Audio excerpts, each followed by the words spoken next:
That's honoring Josiah's spirit. You hate Josiah? Is that what you're saying? Listen, I don't mean to be rude. I just don't. I fucking hate it for some reason. You hate Josiah? No. It just reminds you of 2006 Republicans. That's why you hate it. What's up, everybody? It's Live and Learn with all your hosts, and I've had a new request. I can't introduce everyone because some people only listen and they don't know who the fuck is who. So why don't we go top left first? Who's that? Who are you? My name is Hutch, and I make videos and put them on the internet. Awesome. I'm the Soy Pill. I also make videos on the internet. Bottom left. I'm really important. Mostly debate MAGA on TikTok. And I'm Econo Boy, and I mostly talk about economics from a socialist perspective. Just kidding. I'm Pisco. Yeah. And speaking of, today we have with us liberal Biden shill and a guy. You asked, "What's a nonfon?" I think. If Econo Boy was like an asexually reproducing being, he would spawn off a nonfon. It's like a mini little economics expert. Nonfon, hi, who are you? What's up with you? Yeah, I'm Nonfon, famed Econo Boy orbiter. I talk about economics from a liberal perspective. Your name kind of sounds like a classic R&B song from the 90s, the thong song. I don't know if you know that.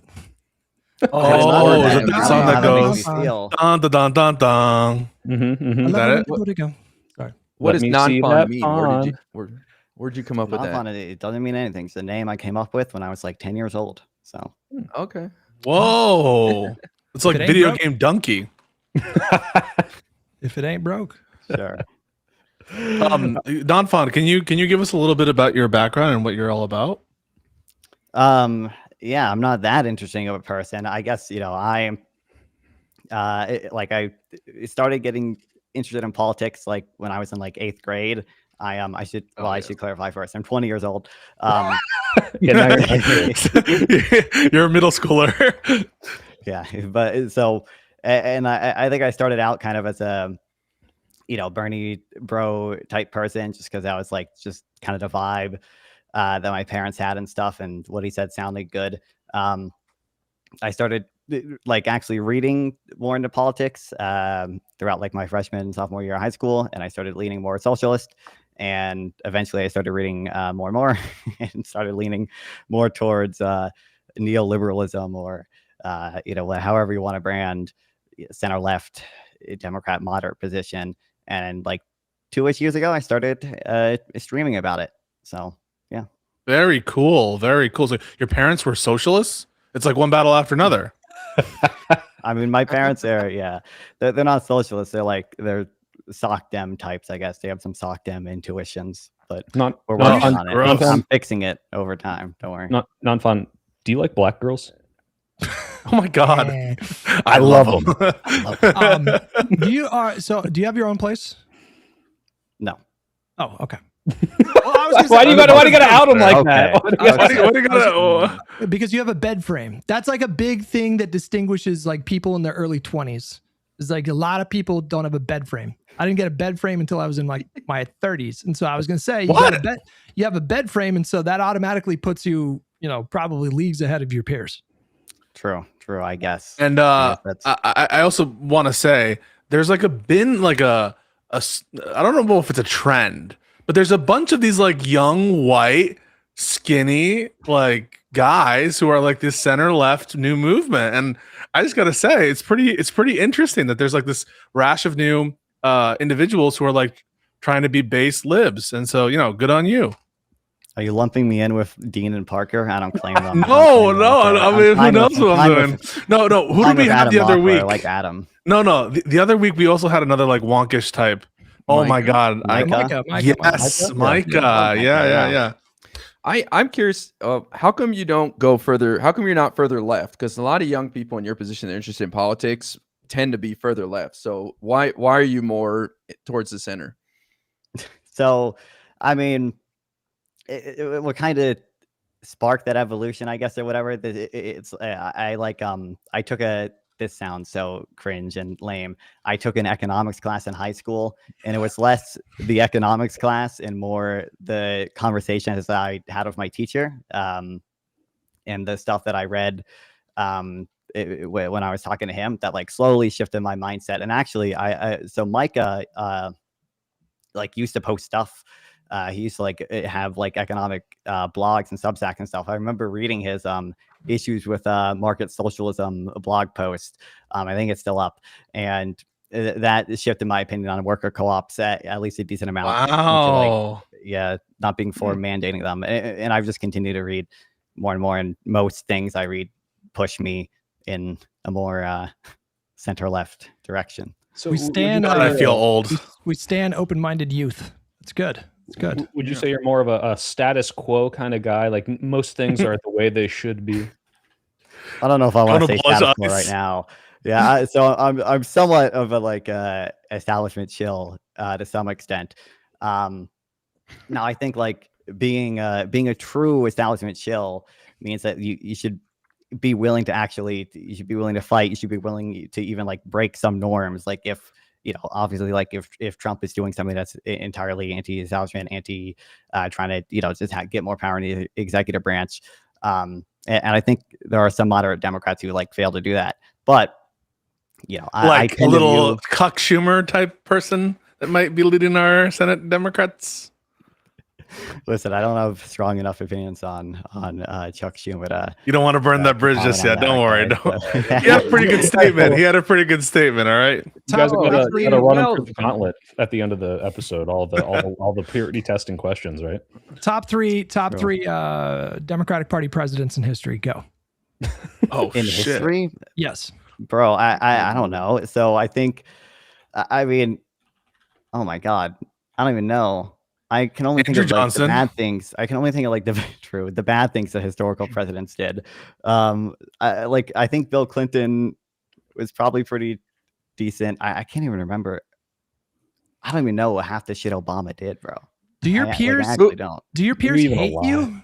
Do they hate you? Like you just said, Bill Clinton was one of the best presidents. I mean, I respect it. Yeah. I love it. I love You're this. a energy. Nazi. You respect Bill Clinton as the best president, Nudge? I respect that he doesn't get. I mean, I'm just saying, Wait, Nonfon doesn't give a fuck. He just Bill- said that Bill Clinton was That's one of the true. best Democratic Party presidents because 20 years He old. was. I'm Bill just Clinton, saying. the Epstein client? You even got a BJ in the White No, House, no. man. The financier. client? Wait, Who's can your we leading- get the definitive list though? I mean, it's Biden, it's Obama. I do like and Biden. Yeah, now they both have their problems, and I also think you should give LBJ some credit. But was it 30 years or 50 years, or they're both? Wow, it's 2026. It would need to be longer than 50 years for LBJ. Yeah. I Who's would your say top- be closer to 70, 75, Who's or your- 65 years, something like that. Yikes. Who's your top 2028 candidate right now? If you had to vote tomorrow, Wait, let me guess. Ooh, I would go, if I had to guess, Buttigieg. I was gonna say the same thing. Actually, yeah. no, I say Newsom. I like Buttigieg. I'm worried that Buttigieg is going to be more progressive when he runs in 2028. I think he already started getting more progressive under Biden. There's no one I would really feel confident saying that they're my number one pick, given that I think everyone will start to change their positions when they actually start running. But I like Buttigieg. I don't think I know enough about Andy Bashir to say he's my number one pick, but I've heard good things about Andy Bashir. Those would be probably who I would lean towards. Healthcare policy. Would you want the whole thing privatized, or do you? What a would gauntlet. would you support a public option? I mean, I'm just. Yeah, I was We're talking to- we're doing the gauntlet now. I I just was want to talking see to how Silico about nib- this the other day. Okay, the worst thing Biden did, was the drug negotiations. I think that's not accurately. They were price caps. I don't think they're accurately characterized as negotiations. But so I think in some sense, I would favor a public option. I don't like that we have sort of a number of like separate agencies, like we have the Veterans Affairs, and they do their TRICARE for veterans, and sometimes So fuck the they veterans. actually- So fuck the Absolutely. veterans. You know, Alex Well, Brady was a VA nurse, right? So you want him out of a job as well as dead? Wow. Is that what you I'm promised? saying so I think that we should probably have some type of like public option that just kind of consolidates all the separate care that we have for people. And I think it would probably be good to like contract it out essentially the same way we do like Medicare Advantage plans. I think that the evidence I've seen of that seems to suggest that like for the same price they tend to have better outcomes, or at least the same outcomes. And also, unironically, which countries to some mixed model? extent.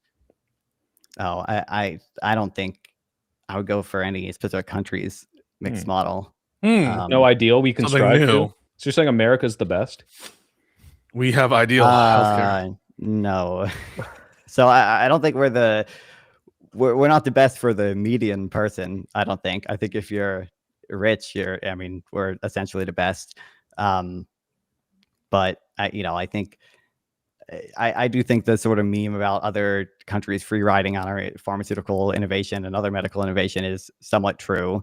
What about Israel? What's their healthcare system like? I don't know. What? I don't know. Actually. I know they have some type of public option. Chill out, Hassan.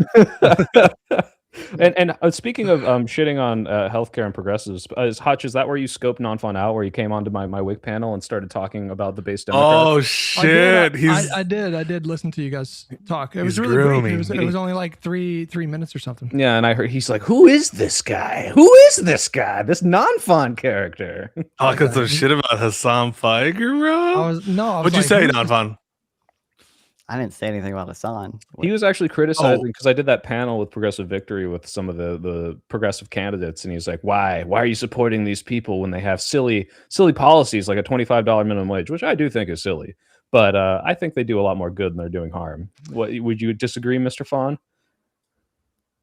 Well, right now, no. I wouldn't disagree. I think there's there's no Republican or like presidential nominee on the Republican side that I would ever like consider voting for, even like in state and local elections. I don't think there's anyone I would any Republican I would support.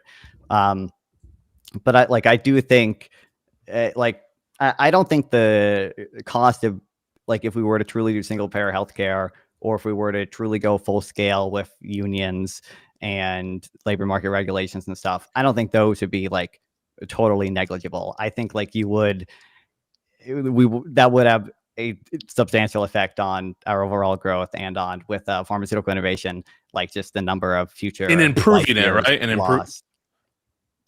improving it. No, in making it worse. I gotta say, sorry. I'll go ahead. Please go. So focusing on labor regulations and regulation in general, you think will have a negative effect on medical innovation. Okay, right? That's correct. Well, I think the single payer healthcare is going to have a decently sized, at least, negative effect on medical innovation. I think that labor market regulations are more likely to have negative effects on overall growth. I don't think they would affect pharmaceutical innovation that much specifically. I gotta say, I love hearing a 20-year-old commit to straight ticket Democrat, blue no matter who. I love it. To me, guys, and I don't know if we want to start the conversation here, or if we want to start with the Minneapolis shooting, but to me, that's the only question that I think matters right now. If you're having a conversation with someone about politics and you're trying to decide like where you guys are at, and if you guys share the same quote unquote side, you ask them, are you committed to voting straight ticket Democrat for the foreseeable future? And if the answer is no, you can regard that person as political opposition. That's where I'm at with things right now. Have you guys seen the I love that Stalinistic thinking, and it's very good, Hutch. I mean, really, that's the only important question is the virtue signal. That's not the only important conversation. A commitment to trying to win, Pisco. No. I agree. You should ask the question at some point if it's an online person, but there's a lot of caveats there. There's interesting dialogues to have with people, even if they don't give those specific disclaimers. And IRI, for example, I think is a great person who has conversations with people who might not be willing to make that disclaimer and respects them, not as opposition, just based on what they're going to say, and have the conversation and don't just make it about the virtue signal. Well, let me revise what I had to, like. If someone demonstrates themselves to be open-minded, that's a different conversation. But if someone is just principally just like, if they understand the stakes and they're still not committing, then you would agree that not supporting Democrats on ballots is akin to helping Republicans win, right? Yeah, I mean, yeah. So in practice, they're opposition then, right? I mean, I think in practice, they're doing effective opposition. Okay, that's what I mean. We got to start drawing these battle lines. We don't I need mean, I to think do you it. should. Do we have to do it now? We can No, wait no, till no. after the primary, right, Hutch? We don't need to have that. Let's get into Minneapolis. Let's talk about this. Let's all be on the same side here. I'm not going to do this fucking support ICE, right? Yeah. Okay. Abolish ICE, right? Non-fun. Let's just get your thoughts. Like, talk about your reaction to, I guess, both shootings. What did you think of the protest movement this weekend? The administration's response. Where you think this is headed? Yeah, dive into it. Yeah, I mean, I don't know. I'm not going to say anything unexpected. I think both shootings were unjustified. It's less clear to me whether the Renee good shooting, whether that was there's no self-defense claim there, but it's certainly this second one. I don't think there's any self-defense claim there. I think this is like obviously at the very least. It is because a lot of ICE members are untrained and Trump and the administration doesn't care. I think they're like, well, almost certainly is just a culture within ICE and within even the administration that they just don't have any regard for the well-being of immigrants. And there's some active hatred there that makes these things more likely. And there's probably some active hatred for the domestic terrorists that have been filming them as well. And that is what's leading to these confrontations. And I think I would support abolish ICE. You guys might be able to clarify this. I guess I wouldn't see though. I'd be curious what you think, like the big difference between just like laying off most of the people who are hired under Trump and having a president that is not doing these type of raids. What the difference between that and actually abolishing ICE would be, because I don't see a big difference there. Well, we'll unpack these questions and Pisco, why don't you start us off with that, and then everybody else can give their thoughts. But I do want to give some breaking news. The Atlantic is reporting that Greg Bavino, that little Nazi fuck, has been removed from his role as Border Patrol Commander at Large and will return to his former job in El Centro, California, where he is expected to retire soon. So it seems like he got fired. And Secretary Noem and advisor Corey Lewandowski are at risk of losing their jobs as well. So there's a little bit of breaking news there. Pisco, thoughts? Go. Sacrificial lambs. No, but on the specific question of like, what's the difference? I think the difference is from the perspective of like the legal distinction. Abolishing an agency, making it defunct is very different than firing personnel within it by definition, right? Getting rid of the agency means it's not functioning anymore. There is no such thing as it. Firing people within it is merely sort of changing who's within the agency. And I think there's a good reason to abolish the entire agency at this point. I think that after this administration, they would have recruited heavily and specifically for people who are ideologically motivated for a given sort of position, which seems to be not respecting the rights of the American people, or indeed any of the people who they're attempting to detain or deport. I think that they've shown themselves to be a clear and present danger to the American people. And I think that we need a new agency or an old agency with a mandate that puts first as a priority respecting the rights and privileges of the American people. And so that's the difference, in my opinion.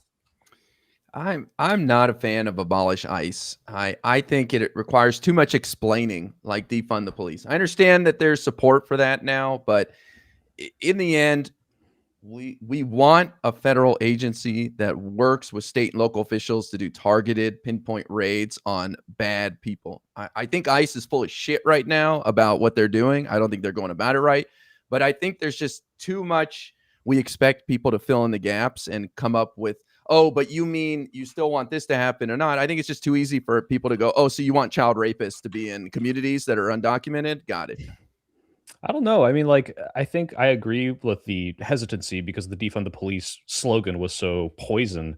But when you look and if you don't have to explain to people, if you just say, hey, this is a corrupt agency, we need to reform it. I don't think that's not like some burden that we have to hop over to just say, abolish ICE, let's do, immigration with some other facility or for some other department. That's not that much of an ask for people to understand that. I don't think it's nearly so crazy as abolish the police. And most people don't even know that ICE was recently created, but I don't think most people even know what ICE is until now, when all they see is them essentially being the enforcement arm of the executive branch. And just like you said, like, oh, the facade of they're going in and getting rid of the bad people. Well, you look at the letter that they've sent to Tim Walz, and one of the demands is give us your voter registration data, which is like, it couldn't possibly be more blatant that, oh, this has nothing to do with the immigration. If you're saying you'll withdraw people, you'll stop doing ICE operations in this state. It's clearly not an important thing that you want to do mass deportations. You're just trying to enforce what the president wants. So I don't know. I think it needs to go.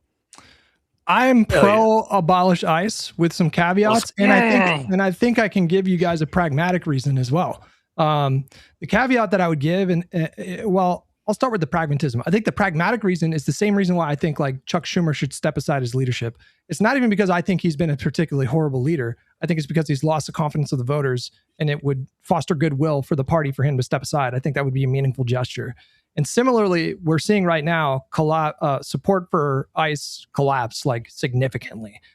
There's multiple polls now showing pretty astonishingly, in my opinion, considering we went from a year ago around the time of the election, the country had very obviously shifted right on immigration. And then a year later, it's like 55% now support abolishing ICE. I mean, that's pretty incredible. Yeah. So there's an opportunity there to do kind of like a repeal and replace situation, but you would need to pair it with, like, you need to do two things. The first thing you would need to do is signal to the public that the Democratic Party still believes in some kind of enforcement mechanism for border security and immigration policy. And then the second thing you would need to do is you would need to pair a policy of abolishing ICE with specific reform asks. 1,000% mandated body cameras at all times with significant punishments for officers that do not comply, way more training protocols, way more screening protocols to make sure that we're not hiring people who are prone to abuse power. You can propose, like, I'll leave it to the policy wonks. I'm sure there's like 10 other specific reforms that you could push, but as long as you do both of those things, then I think that there's a path that's forming right now to galvanize support for abolishing ICE. You just have to be smart about it. What about abolish Trump's ICE? Like, if you put the Trump qualifier on that, like, I like it. I kind of like that. Yeah. It doesn't hit the same. I'm just gonna say it doesn't hit the same. I don't know. I think we'll cover the whole spectrum of the like worried about it IRIs to the like fucking get rid of all of these people and Nuremberg them. Abolish Trump's ICE. I think you guys can do that. You guys can do that. I'm gonna go grab my abolish ICE shirts. I do, however, think in terms of optics, this is the name of the act that I'm proposing. The Renee Good and Alex Preddy Justice Act. Ooh. And you do the kind of Lake and Riley act. Lake and Riley thing, yeah. That's so good. I'm not even kidding. That's so good. Just it hits. And you make the mandate. It's a dual mandate: internal immigration enforcement for the new agency and respect for constitutional rights. And that's the number one mandate, is respect for the rights of the American people. And that needs to be a new culture, a whole new culture. And anyone who's in government who's wearing ICE, will make that a crime. Any kind of ICE shirt, any kind of paraphernalia, crime. Abolish ICE. I'm not sure how I agree with the last part. Yeah, wait, what? While on duty. Jeez. Oh, no First Amendment issue there. What is it, a uniform? Is that a First Amendment issue? No, not off duty, on duty. These motherfuckers. I think obviously, even if it doesn't violate the law, the First Amendment, like in like. How would it violate the law to say it's not allowed as part of your uniform to wear ICE? If ICE is abolished, Nonfon, how would that be a First Amendment issue? I'm not. You're a lawyer, okay? So that's right. I would have. I know in Tinker v. Des Moines, and like this is different, obviously, but like that's a school case. That's a school case. That's a school case involving kids. That's right. They fucked up, boys. Cover institution where you're allowed to wear something as part of your freedom of expression. I don't know that, but not ICE, because it'll distract people and they'll be confused and they'll think that ICE is back, but ICE is abolished. They killed a mom who literally had stuffed animals in her glove compartment, and then they killed a white Christian VA nurse, Second Amendment like enthusiast. They fucked this up. I mean, obviously killing people is wrong, but I'm just saying. The idea that they thought that they could convince the public that this guy was a terrorist who showed up to do, quote, maximum harm and mass murder ICE agents. Assassin. And then that day, there's videos of this guy leading a prayer for a veteran that died in his care at the VA. I would be shocked if Kristi Noem survived another month politically. Well, I mean, I actually want to ask about that. Do you think that this news about Bovino stepping down, is this because the optics are just so bad? And were they not, if the polling weren't shifting against them, would they triple down and say, nope, fuck it, like we're doing great and ISIS did perfectly? Yeah. Of course. This is a concession. They feel they're vulnerable. They know that they totally lost the narrative on both of these, frankly. But this one was, in my opinion, much more egregious. He died protecting a woman. He died. That was his last instinct. He died protecting a woman, and his last words were very likely, "Are you okay?"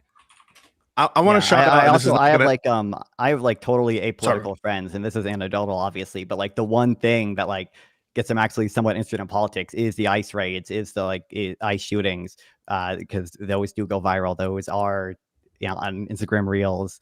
That is the one thing that actually gets them motivated. Are these the conservative friends, or are these are these are apolitical, like normies? Like, got it. I want to shout out, and this is not going to help the rumors because I usually don't like this guy. Don't do Glenn it. Greenwald's recent video. I thought you were going to say someone else there, buddy. Oh boy. Okay. All right. You almost got me there.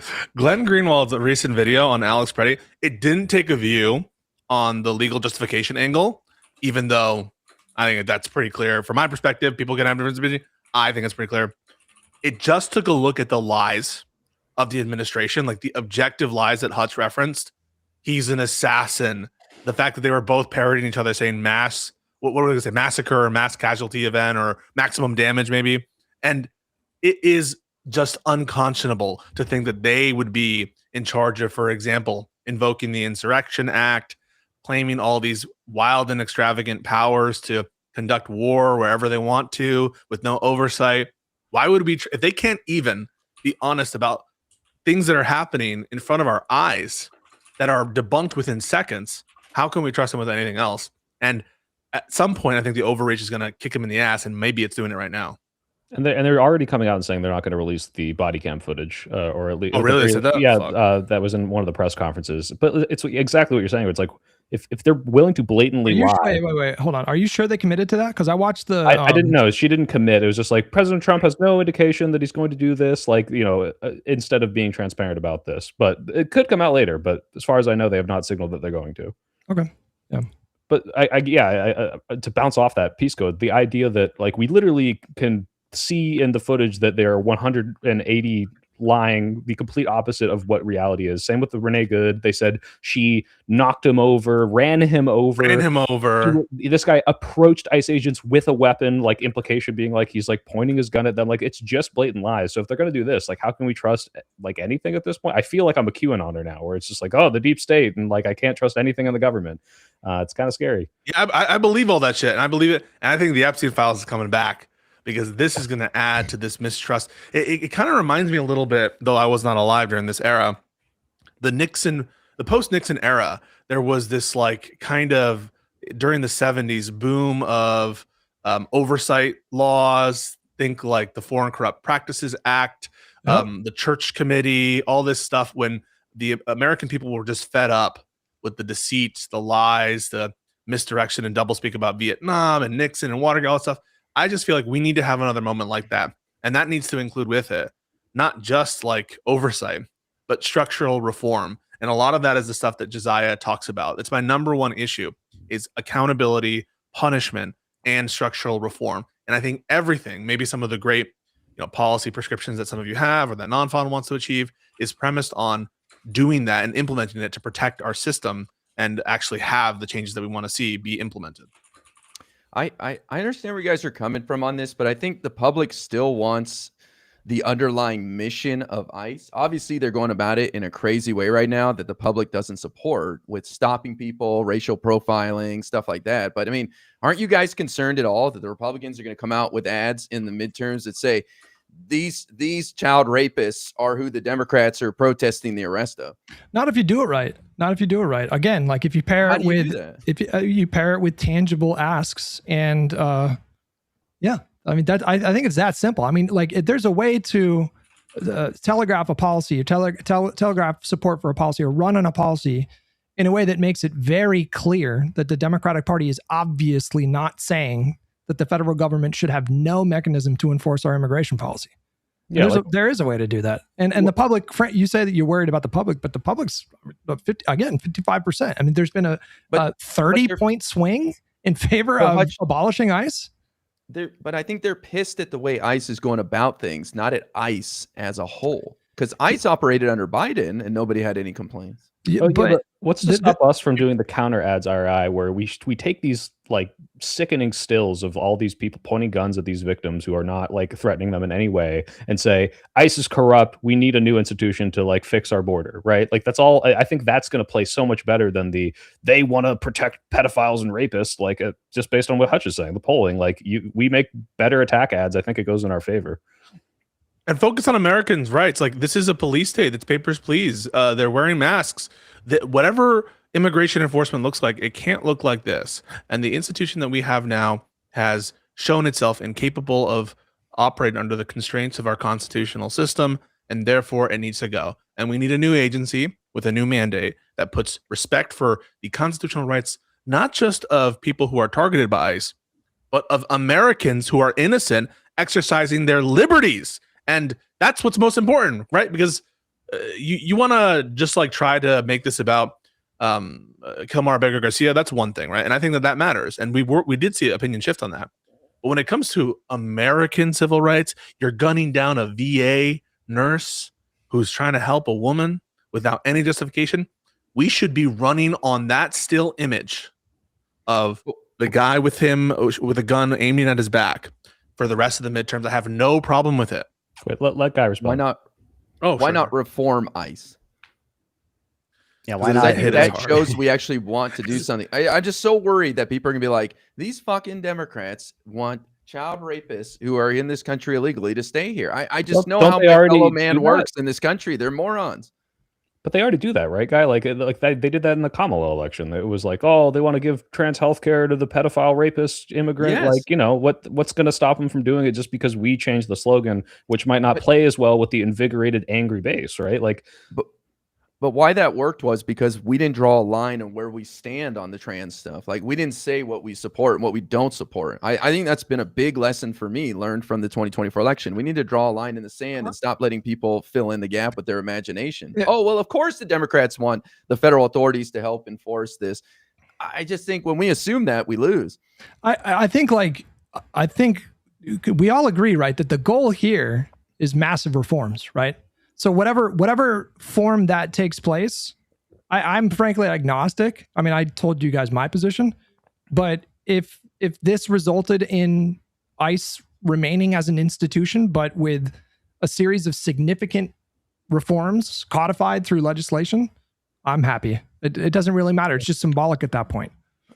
What? Right. So I mean, that's why I said, like, if you could just get rid of most of the people like Trump hired or whatever, and you had a president that was not, they just didn't have as a policy doing these raids, like I'd be perfectly happy with that. And I'm not sure whether or not you can message effectively on that, but I do have like some basic concern that the abolish ICE slogan is just gonna things could very easily swing back in the other direction if there's like some publicized like immigrant killing or of a U.S. citizen or whatever.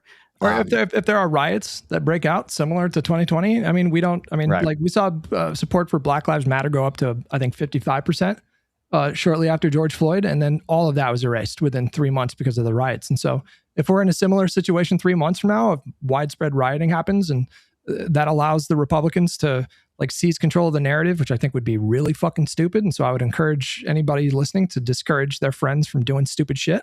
And if that's the case, then you go with reforms. It's just, you should be dynamic. My position is the policy I want to see is the abolishment of ICE. Given that it's the policy that I want to see, it is in fact what I think we should run on. And it is, I think, the message that we should try to promote. And I think that the way to address it is to focus on the reason why ICE needs to be abolished. And the reason ICE needs to be abolished is because they, as an agency isn't separate from its personnel in that respect, Nonfon, right? Agencies develop through a course of cultural development over time. Like, one of the horrible things that's happening with the gutting of all these different agencies is we're losing a lot of that internal cohesion that has been built up over decades and decades and decades at like very important agencies that regulate in the United States.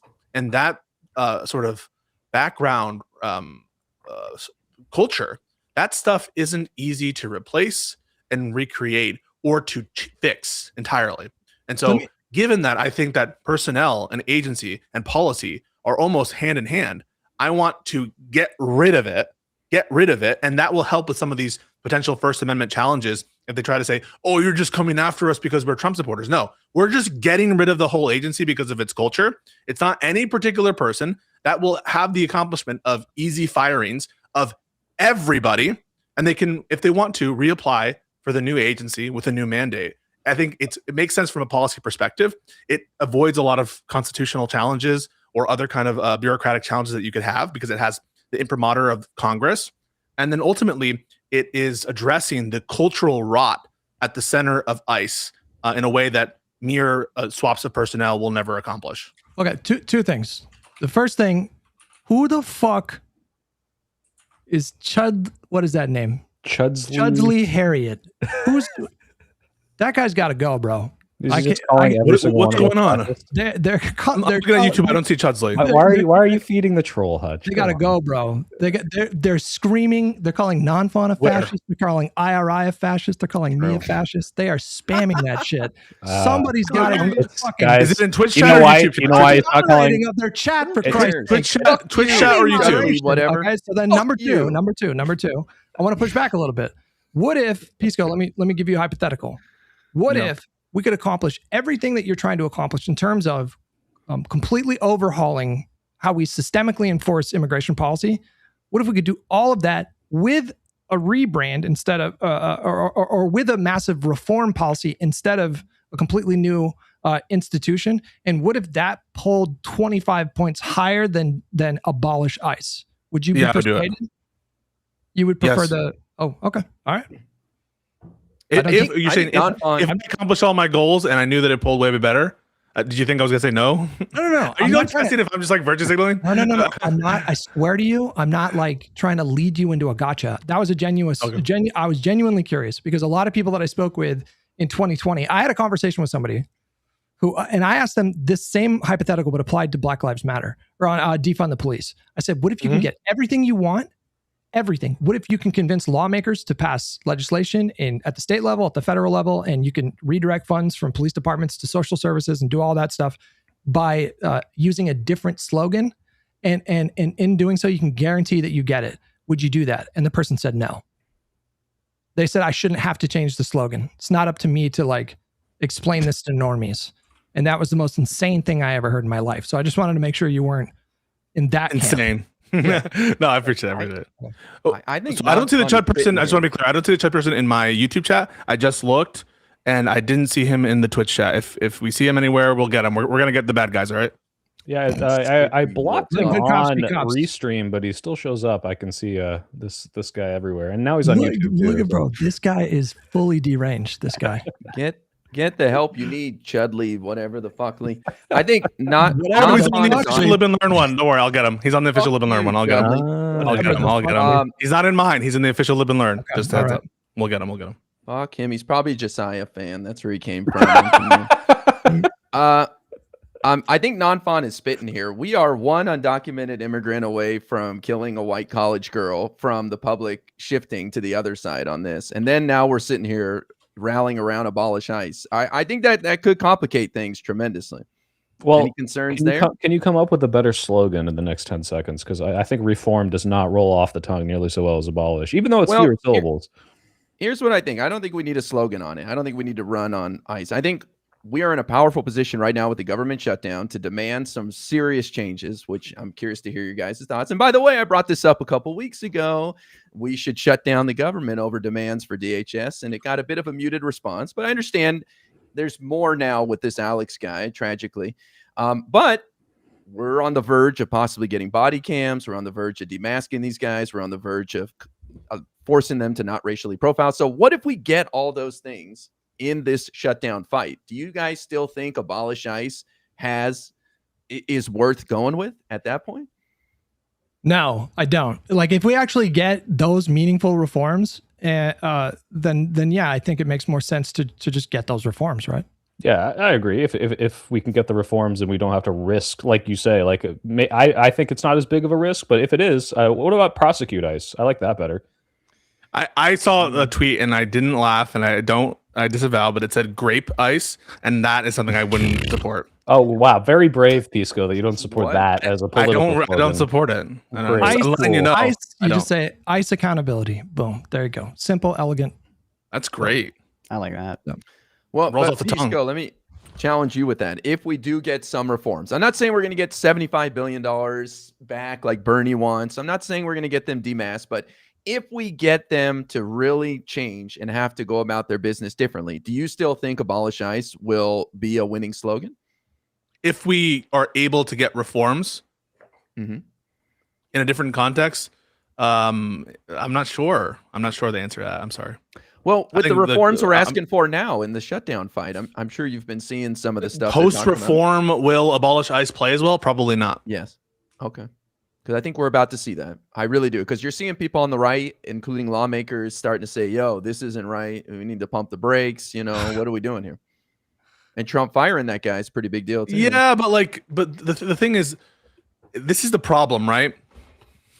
The problem is almost entailed by the mission. The mission of mass deportation was always going to entail rights deprivations like we're seeing. Because once you get the people who are easy to get, they're in the system, they're the ones who are showing up for a lot of their hearings, they're ones who are more visible in other ways, potentially, or they're showing up to places where ICE is known to go. Once you get those people, there's still millions of other potentially removable immigrants in the country. And in order to find them and to reach the numbers that they're all pushing for, they're going to need to do things like searches. That's why they're expanding. They're trying to expand searches to not even require a warrant when it comes to trespassing on the home. That's why they're just going up to people and asking, hey, are you a citizen? Just based on their accent or because they're brown, these Kavanaugh stops and stuff. And so I don't really believe that this administration will ever be able to sufficiently reform ICE in this context while still trying to do their policy agenda, which they haven't backed down 1 second, of quote unquote mass deportation. And so I don't really see it that like it's a good optics win for the Bovino stuff, but this is like throwing meat out. They don't give a shit about Bovino. They just want a sacrificial lamb. That's not going to fundamentally change how shit is happening. It's just a way to try to get the Jimmies unrustled.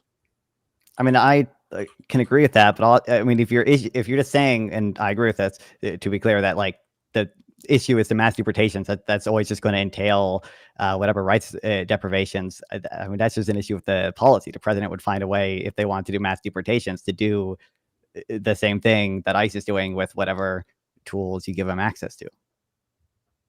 Like, so the administration is going to keep doing whatever ICE is doing with whatever tools they have. I mean, if you have an agency or the DHS, have the same, have similar authority, which, I think you said, you still want an agency to have the authority to do like internal deportations and stuff. Why would the president, if they support mass deportations, not just have the same authority to? Oh no, because I'm not just worried about the agency's culture when we have a Republican president or when we have a lawless president. I'm worried about the culture in the context of a Democratic president. They're not going to be loyal to the mission that whatever Democratic president wants. They're not going to do that, right? So like, it's not an issue that just persists during Trump's tenure. And so you ask, well, wouldn't it be conceivable that if like a Trump-like figure wins again, that the reforms wouldn't be sufficient to guard against these abuses? Yeah, the problem there is Trump, but the problem also persists with respect to ICE beyond Trump and now would extend into future presidencies. And so that's why I think the reform is needed, even notwithstanding the fact that you can imagine a president either ignoring whatever new mandate you put there or just giving new personnel such that it doesn't matter. I still think that the reform is necessary. Can I just add to that, Piso? Because I agree. Like what I hear when I hear reform and we just need to fix it, I hear means testing. And when I see means testing in like welfare or any of these other things, you're not going to get everyone. And when you see how terrible this has been used as the enforcement arm, like, I mean, like literally what was Bovino saying before he got let go recently, saying, hey, if you call us Gestapo, there will be consequences, like essentially saying and representing themselves as a Gestapo. And it's like, how do you reform this? How do you means test this? Like, yeah, we got all the bad ones, all the like people that signed up to because they hate brown people and are going to abuse the system. Like, we got every single one of them. How about we get rid of it and build it from the ground up? Because I want to make sure these fucks never are employed again. That's where I'm at. So unless you could sufficiently show me that we're going to prosecute every single piece of shit that's in the administration right now, and then get our people, like, good people like IRA saying who's just trying to go after like the violent criminals, I don't think there's any other way to do that. Well, sure. I'm just weighing. I think you would agree, like in even in like the case you just, like, if we don't fully prosecute everyone, like the threat of ICE would be reduced if we did get, whatever reforms. You would agree with that, right? Like, yeah. Sorry, I was distracted. I'm trying to do the moderation stuff. Well, I'm talking to Soyfield too. You would agree, like, I'm just weighing, like, sort of what is the like probability of the abolish ICE messaging like backfiring versus like what is the difference between abolishing ICE and reforming ICE? Is the difference in the amount of harm caused there sufficient to justify? Yeah, I think the world I see that your guys' concerns are played out is, like you said, if we get another Laken Riley incident and like a week before the election, it's like, you want to abolish the organization that would have saved her? Like, yeah, that could happen. But I mean, again, yeah, it depends, I guess, when the election happens. Because if the election was next week, I'd say, fuck it, abolish ICE. If it happens after, yeah, maybe you got to change your messaging a little bit. But I don't know how risky that is. It's hard to say. I wouldn't put it past the Trump administration to unleash 20 rapists undocumented that they have in their custody in a college town the week before the election, man. They're fucking nuts, these guys. It seems like the further they push things, the bigger the response that they provoke. Like, I don't know about you guys, but I was so fucking inspired to see 50,000 people in Minnesota marching in sub-zero temperatures. We had 30,000 people in Los Angeles, city of 3.8 million people, almost 3.9 million people. And we got 30,000 people. That's a city of 425,000 people, and 50,000 people were marching. And if the reports about Bovino are true, that potentially resulted in somebody got fired. And so, they're setting an example, I think, for the country right now. And I think it's important to remind people too that Republicans are vulnerable going into these midterms. Anybody that is in a Trump plus 11, 12 district or state, thank you for doing that, by the way. Yeah, I'm doing that until we can find a way to get rid of the fucking troll.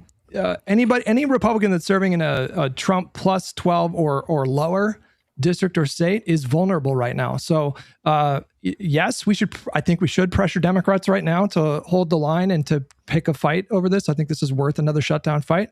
But also, if you live in a district or a state where a Republican is representing you in the House or the Senate, fucking call them, leave a voicemail. You can demonstrate in front of their offices. They are susceptible to pressure in a moment like these. All of these people care about their political futures, and all of them know that they're in deep shit right now. So like, it's not just the Democrats that can be pressured in this moment. Like, we can actually potentially extract concessions here. Hold on, Hutch. I gotta give you some grief. Are you willing to go 6 months, a year? Shut down on this? No. We already talked about this. We can retread that same ground. But like, but that's happening. No, it's so funny. We had there was someone who was a big Hutch supporter in my community, and I love my Hutch supporters, and I love my Hutch supporters. And he was like, he was like from Germany, so he's like, I actually agree with Hutch a lot about what's happening, and he's like, we shouldn't do any kind of shutdown fight based on ICE. That was kind of his position. I don't know if that's your position. But the minute Chuck, I know, yeah, okay, but that was just his position. The minute Chuck Schumer came out and said, we're not going to support this, he changed his mind in the Discord. And I'm just like, are you guys just motherfucking following whatever Chuck says to do, bro? And I'm like, why? Wait. Didn't Chuck come out in favor of a shutdown? Yes. He did. No. I'm just saying, I'm saying that there's like a contingent of people. I don't know why. I'm not saying that you're necessarily that. I'm not lumping you in that sense, but I'm warning you that they exist, who I think take this kind of like Schumer maximalist position, which is what like Schumer is this master chess player, and what he decides is clearly what's in the best interest of the American people. And that's what I don't understand sometimes is how much deference is paid to Schumer among some Democrats. Do you agree Schumer's doing well right now in this moment? I think it's the right statement to make. Yes. Oh my goodness. I thought the statement was good. Right. I call balls and strikes. I'm fair and balanced. I always have been. Wait, guys, that's really a great quick statement. update from Josiah. It looks like maybe Bovino's not gone. Have we backtrack on this? This is a classic Trump flip-flop. That looks like some random administration person versus reporting from what was this is Trisha McLaughlin. This is Trisha McLaughlin. She's the fucking spokesperson. DHS. She's like yes. Yeah, I don't know. I would trust reporting over her to be. This has happened before. I mean, we've had administration officials come out and deny public reporting on something and then ended up being true. So okay. Well, it's also she's playing games there. She's like, he's not relieved of his duties. Nobody's claiming he's relieved of his duties. He might have lost this part of it, but that's it. It's like he's being sidelined with an idea to like eventually retire soon or something. Yeah. Yeah, it's like sending a party member to fucking Siberia and Soviet Russia. Right. There's still. It's remember in Game of Thrones where Tyrion sends Janis Slynt to the wall, and not exactly like that, but you can start to think it's a parody. Listen, it's all word game. It's all whatever. It's meaningless no matter what. Who cares if Bovino is at the head or not? The problem is Trump. The problem is Trump and Nome and the principles there.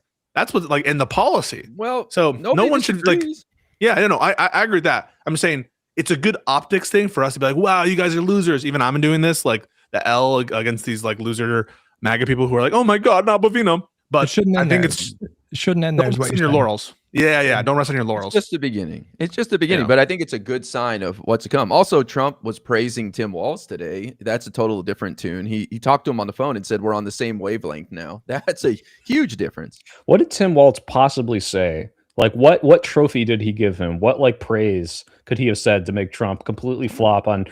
Don't forget, he ran as the VP in opposition to him, talking about tampon Tim, he's awful. Like the Mamdani almost made sense because like Trump didn't have the precedent to like hate him before. But Walz, I can't believe he's saying even like a modicum of a nice thing to him. Like I need to know what was said in that call. I wouldn't be surprised if he called Mamdani and asked for advice. I'm not even kidding. I'm sure he just flattered him a little bit.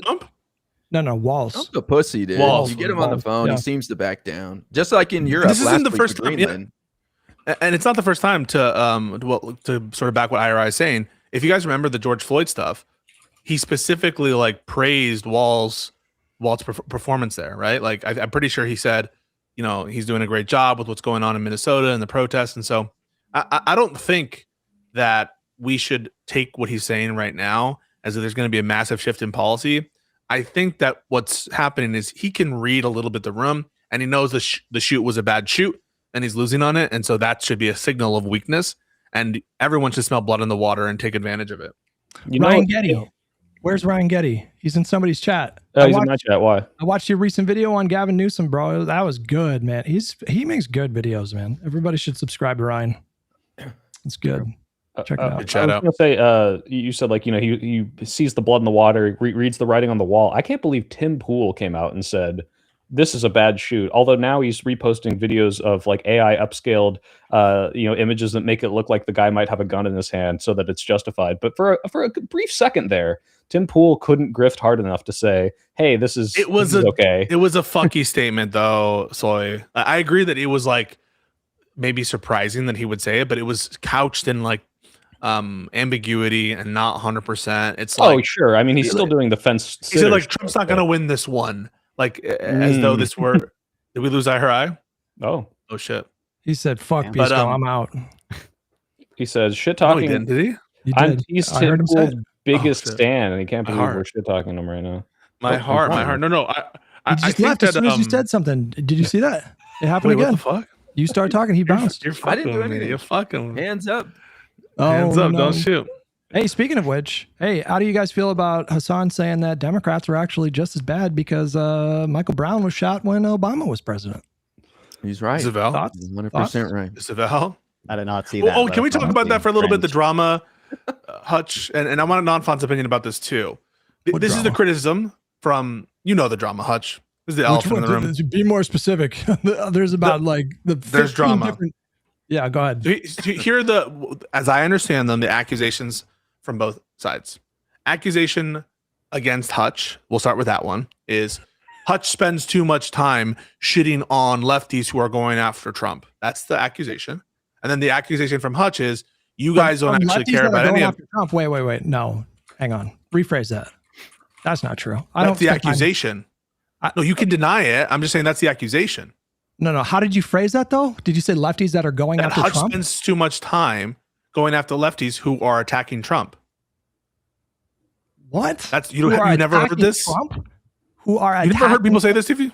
I've heard Hutch is going after the lefties so much, but these lefties are not attacking Trump very much. So I don't know about that part. What you don't think? Hang on. You don't think people are claiming that what Hutch's Hutch's criticism is counterproductive to the goals of sure. Trump? The last part, they are attacking Trump is the part we disagree with. I don't think these lefties go after Trump very much. You can disagree. You can disagree with whether the accusation is true. Okay, I think I understand what you're saying. You're saying that they're saying that why are you attacking Hassan? He's spending all this time going after Trump. Why are you attacking? Are you denying that you're accused of that?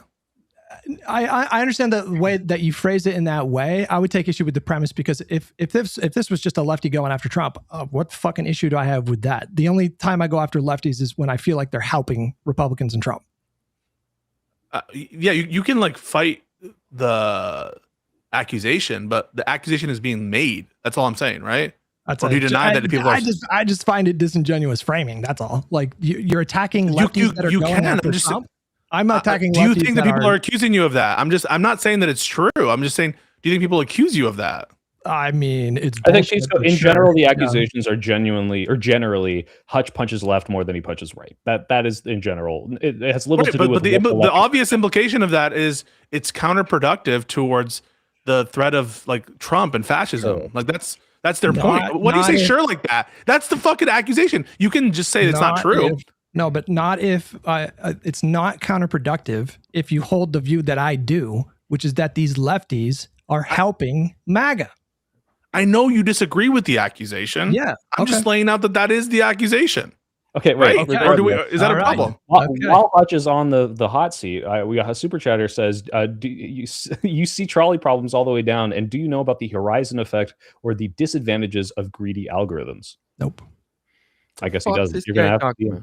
I know what a greedy algorithm is in terms of software engineering. It's like a way to. It's hard to explain. It doesn't matter. The point is, maybe this has something to do with often Hutch, you will put everything into a dichotomy. It's we either do this or this, and one is utilitarianly better, and maybe there's some disadvantage to doing this all the way down. But maybe he can elucidate in a different chat.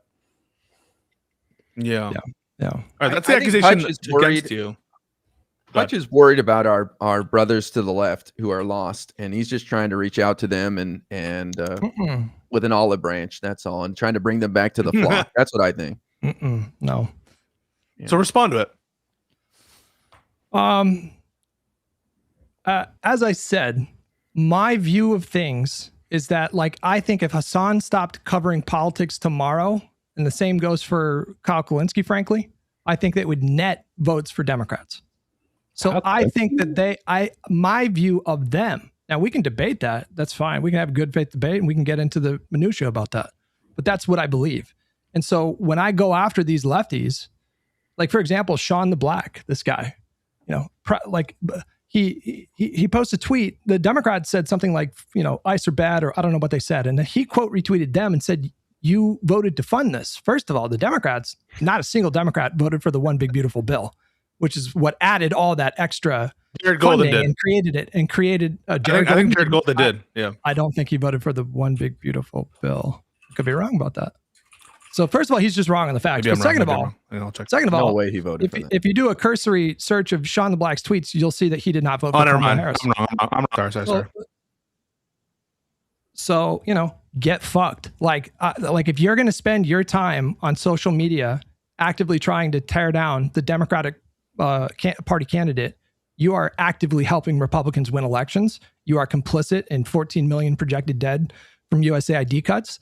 the two people in Minneapolis would still be alive if people like you made better decisions, and they're going to keep doing it. And so like they act like opposition. And then when I treat them like opposition, the way that they behave, the way that they market themselves, they want to clutch their pearls and tell me that I'm being mean and counterproductive.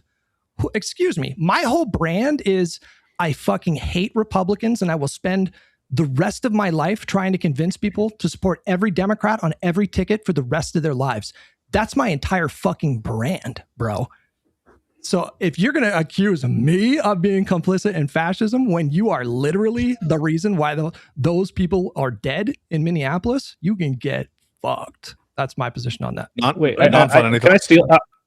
I need to jump in real quick here, because even though I mostly almost 100% agree with Hutch, you're the reason they're dead, I think, is like the most inflammatory part of that. Because sure, they didn't help. They actively are hurting and driving voter apathy. But it's Trump and the admin is the reason they're dead. Did you vote for Kamala Harris? No? Then you are part of the reason why those people are dead. You can assign a hierarchy of blame, right? Like, are we going to blame leftists if Trump does a fascism? Like, no, it's Trump, right? Like, Republicans aren't just a force of nature. There are people actively making decisions that we should call out. And to say that, go ahead. It's too attenuated is the point that's being made. Are voters not responsible for the outcomes of elections? Sure, of course. Okay, then they are partly. Then stop holding these people's hands. They are part of the reason why those two people are dead. Who's holding their hands? Who's holding their hands? This is when people frame it like, I don't know. I know you guys aren't doing it, but I like the pushback I get a lot is like, well, what choice did they have given Kamala's position on Gaza? It's like, what do you mean? What choice did they have? They decided to not vote for Kamala Harris. They knew what Donald Trump was telegraphing 1,000 miles away. They evaluated the risk, and at best, they were indifferent to Trump winning and the consequences thereafter. I want to hear Nonfon's response, and I want to say something to you, Hutch. Yeah, I mean, I think Hutch is valid for going after lefties just because lefties have bad policy. Okay, that's my opinion. But I mean, I think I will say it's not clear to me whether or not Hassan would net Democratic votes if he quit streaming. That's not clear to me. But like I do, like I think you should vote based on who has the highest expected value, essentially. And insofar as Hutch is advocating for that and condemning people who don't do that, and I think that's voting based on expected value is what the trolley problem thing was insinuating earlier. I support Hutch's movement in doing that. That's good. Well, listen, Hutch, I want to take what you just said though. On the hypocrisy stuff, no doubt. But aren't you analyzing two different actions, which is your action justified in virtue of what the political conditions are, and is their vote justified? And one could come to the conclusion, and I'm not saying it's my conclusion, let me be clear, that both them, in withholding their vote and shitting on Kamala, did something wrong, but also you did, and that wouldn't be inconsistent. And just saying, well, you guys are worse, that's not responsive to, is what I'm doing helpful?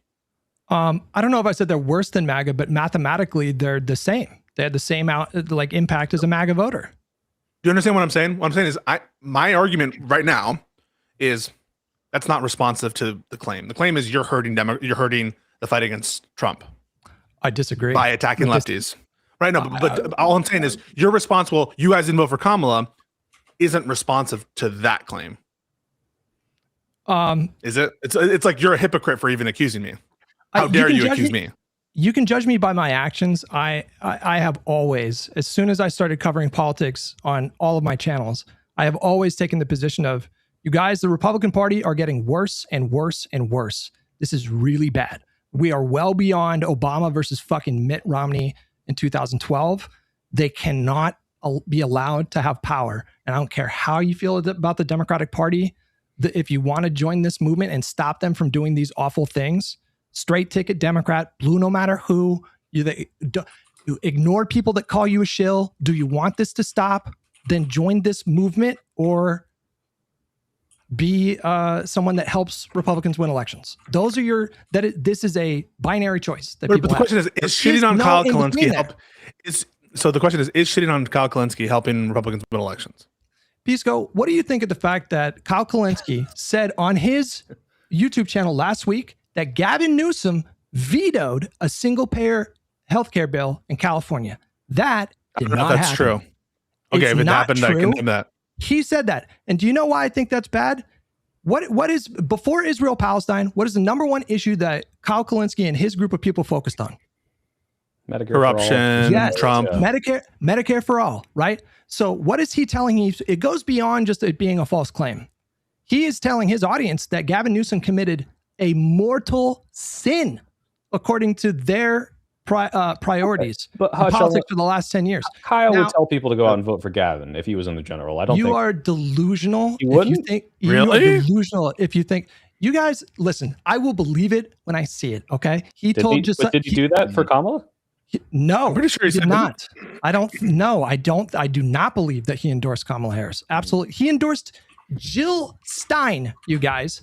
No, that was previous year. That was previous. No, That was in previous May, year. In May of 2024, he endorsed Jill Stein. My friend. Really? He was up, Yes. he was on for Really? Marianne too, right? Yes, He and loved they were hyping Marianne. up Marianne Williamson. He says that he's In the changing his primary, or tune. in the primary, or in the general, bro. In the What general. primary. In the general, he said he endorsed, he had her on his program and endorsed Jill Stein. That's what he did after 4 years of Donald Trump. So I'm sorry. He says he'd support Joe Manchin if he was the nominee in 2028. I will fucking believe it when I see it because I am not taking him at his word. I don't know why anybody. I'm seeing would some trust- evidence he didn't.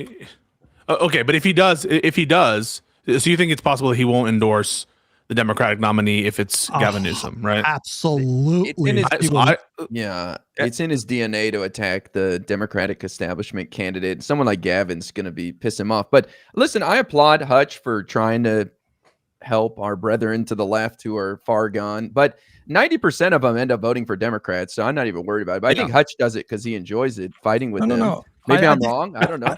But Hey, but there's I- almost I- 100 I- million people, almost 100 million that didn't IRA vote. is correct. IRA is correct. I focus my attacks on people with platforms, with people in positions of influence. It's true I'd argue with random people on Twitter, but in terms of like what I prioritize, if you have a platform and you're using that platform to obfuscate, speaking of which, Pisco, the Vanguard boys, they said some very questionable shit in your conversation.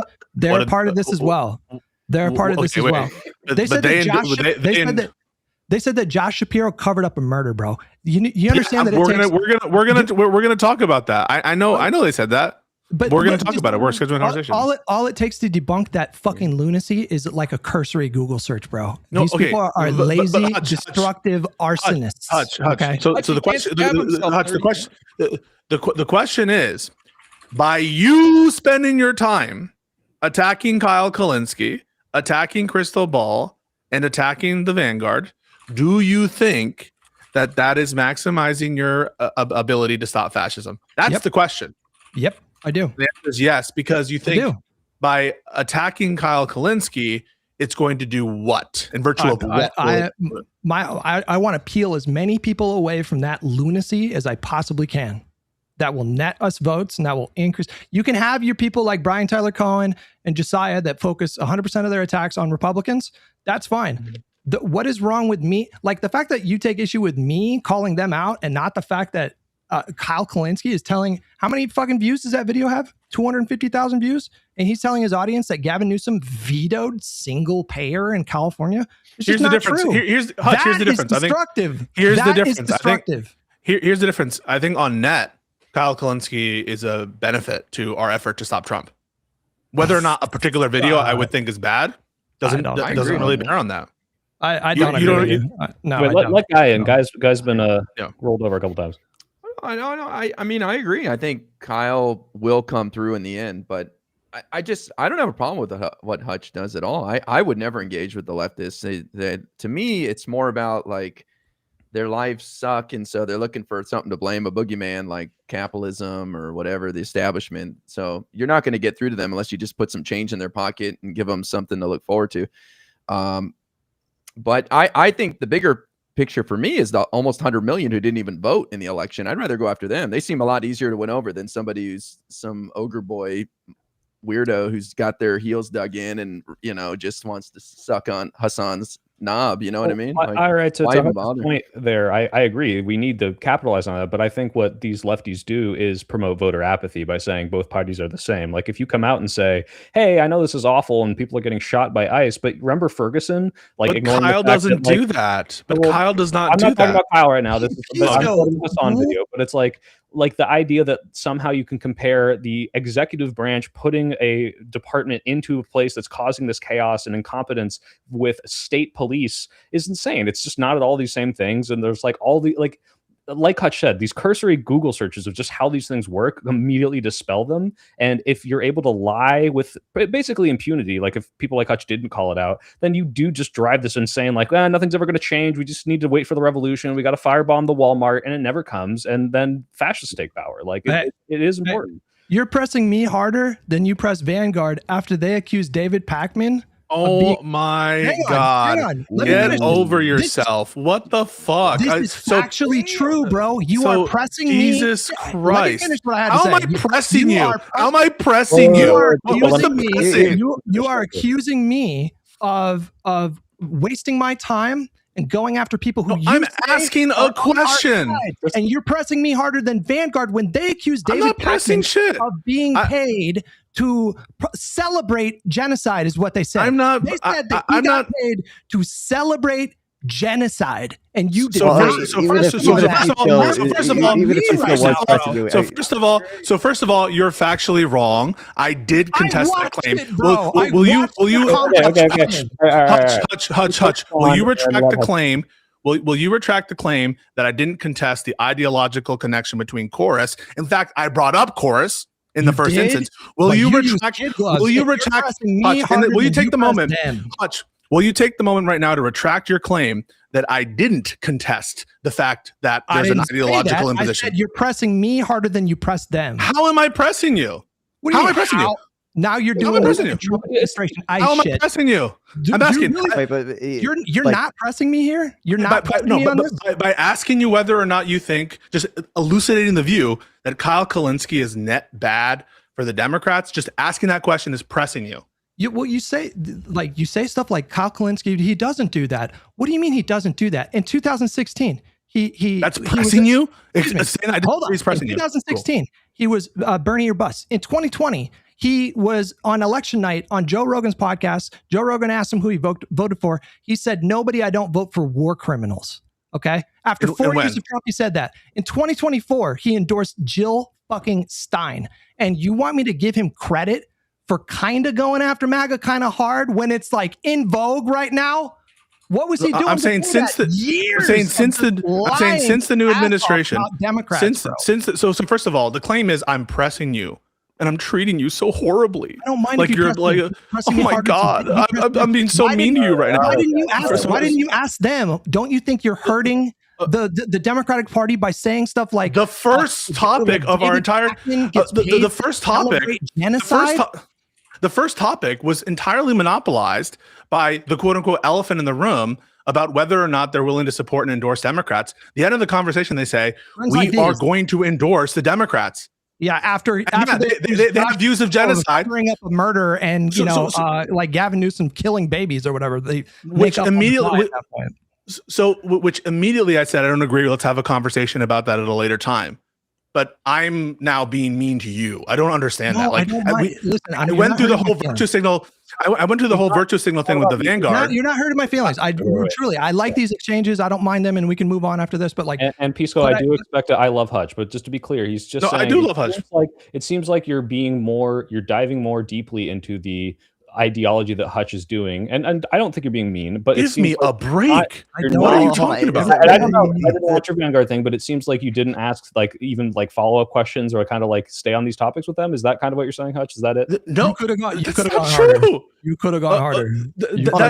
Wait, so the critique, as I understand it, not that Pisco agrees with it, just the one he raised, is that like Hutch attacking the lefties is like negative expected value, but he in with regard to Democrats winning, but like I didn't even assert that. I'm just wondering whether or not he agrees with the. I didn't even assert. I'm like, yeah. I'm like, this is the. So we're having a. I don't think he crashed out. Okay, cool. No, he didn't. It did that to yeah, something's happening. Yeah.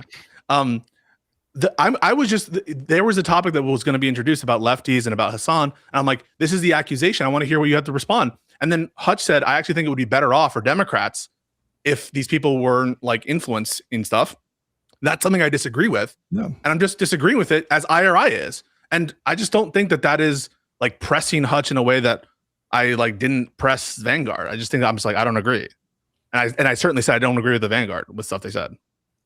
Listen, I'll be fair, and I'll say, because I told my chat, I was like, listen, you're not always going to take the same tone. Sometimes if you're having some conversations on some platforms, it makes sense to take a different tone. And so like, I really was balancing that. Like, I understand that that's probably what you were doing in that spot. And so maybe there's value there. But there was another part of me too that watched that conversation, and there were a few moments where I would have pushed back like way fucking harder. Like the fact that they accused David Pakman of being paid to celebrate genocide. And then you actually, to your credit, you actually said, wait, hold on. And you called him out on that. And then he immediately 180'd. That fucking Gavin idiot immediately 180'd and said, I didn't say that. Yeah, he said it literally 5 seconds before. Well, I think, I think that was a weak claim. Like, I'm just asking you, like, who do you think is doing more damage to Democratic Party prospects? Me for focusing on lefties that I think are way out of their, like, completely untethered from reality and their quote unquote like criticisms of Democrats. It's not a criticism to say that Josh Shapiro covered up a murder. I don't think you're doing much damage at all, Hutch. That is smearing a Democratic Party. I don't think you're doing. If you're asking my opinion, Hutch, I don't think you're doing much damage at all. I think if anything, the only criticism that maybe could be levied at you is like an opportunity cost of like what is a better use of your time. But I don't think you're doing any damage. I think.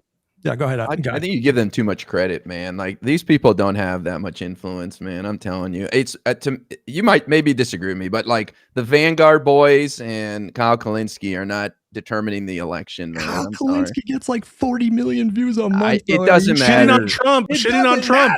Excuse me. Put in a spotlight on Trump's like horrible shit. And this is one of the reasons why like.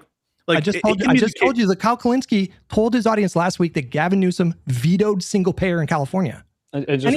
Almost any time he talks about Democrats, it's in a negative context. Almost any time, bro. He and Crystal did endorse Jill Stein in May of 2024, which is I didn't know this, and I guess I retract my statement of I don't think Kyle would do that. That's insane that they did. I didn't make that shit up. He does it every time, and so I'm sorry, I don't believe him when he says he'll fucking support the nominee. If it's Newsom, no, he's not. He's going to shift the poll. He's going to shift the goalpost and be like, you know what? It's no longer Trump, so the stakes aren't as high. That's what he's going to do. It's so fucking predictable. Yeah, so like I am totally go ahead. Well, I just say I think these third-party voters, they're never going to vote for Democrats. Same thing with on the right, they have these libertarian weirdos that will never vote for Republicans either. That's all.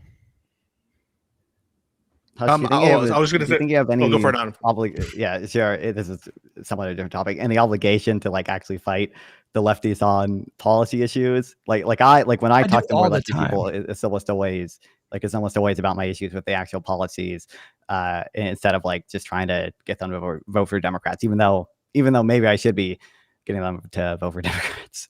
I'm constantly fighting on policy with these people. Is there a non-fighting way like that we could also like spend our time? Like this person brings up an interesting question. Like if we look at the things that we probably agree with, like you liked Mamdani, you endorsed Mamdani, and it's like, is there some of this stuff where we're not capitulating to their, I'm holding my vote out for a concession, but we're like, hey, is there some portion that we can bleed off of the Kyle Kalinskes or the Hassan voters where we say, oh, you know what, that's a good idea. Let's get some like Medicare reforms or let's do the XYZ. And we don't have to constantly be infighting, but we can still bleed off the ones who are like, otherwise would just be like, I'm not voting. They're not doing anything I want. Is that even something we can focus on? I don't think there's a passive way to engage with like Hassan Piker a couple days ago was interviewed by, I don't even know, some like pro-Assad, like Syrian like news thing or whatever.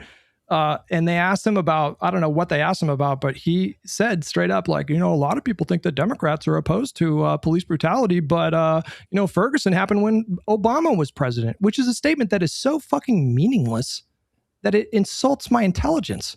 It happened when Obama was president. What the fuck does that have to do with Barack Obama? That was an issue of the local police department. And do you know what the Obama administration did?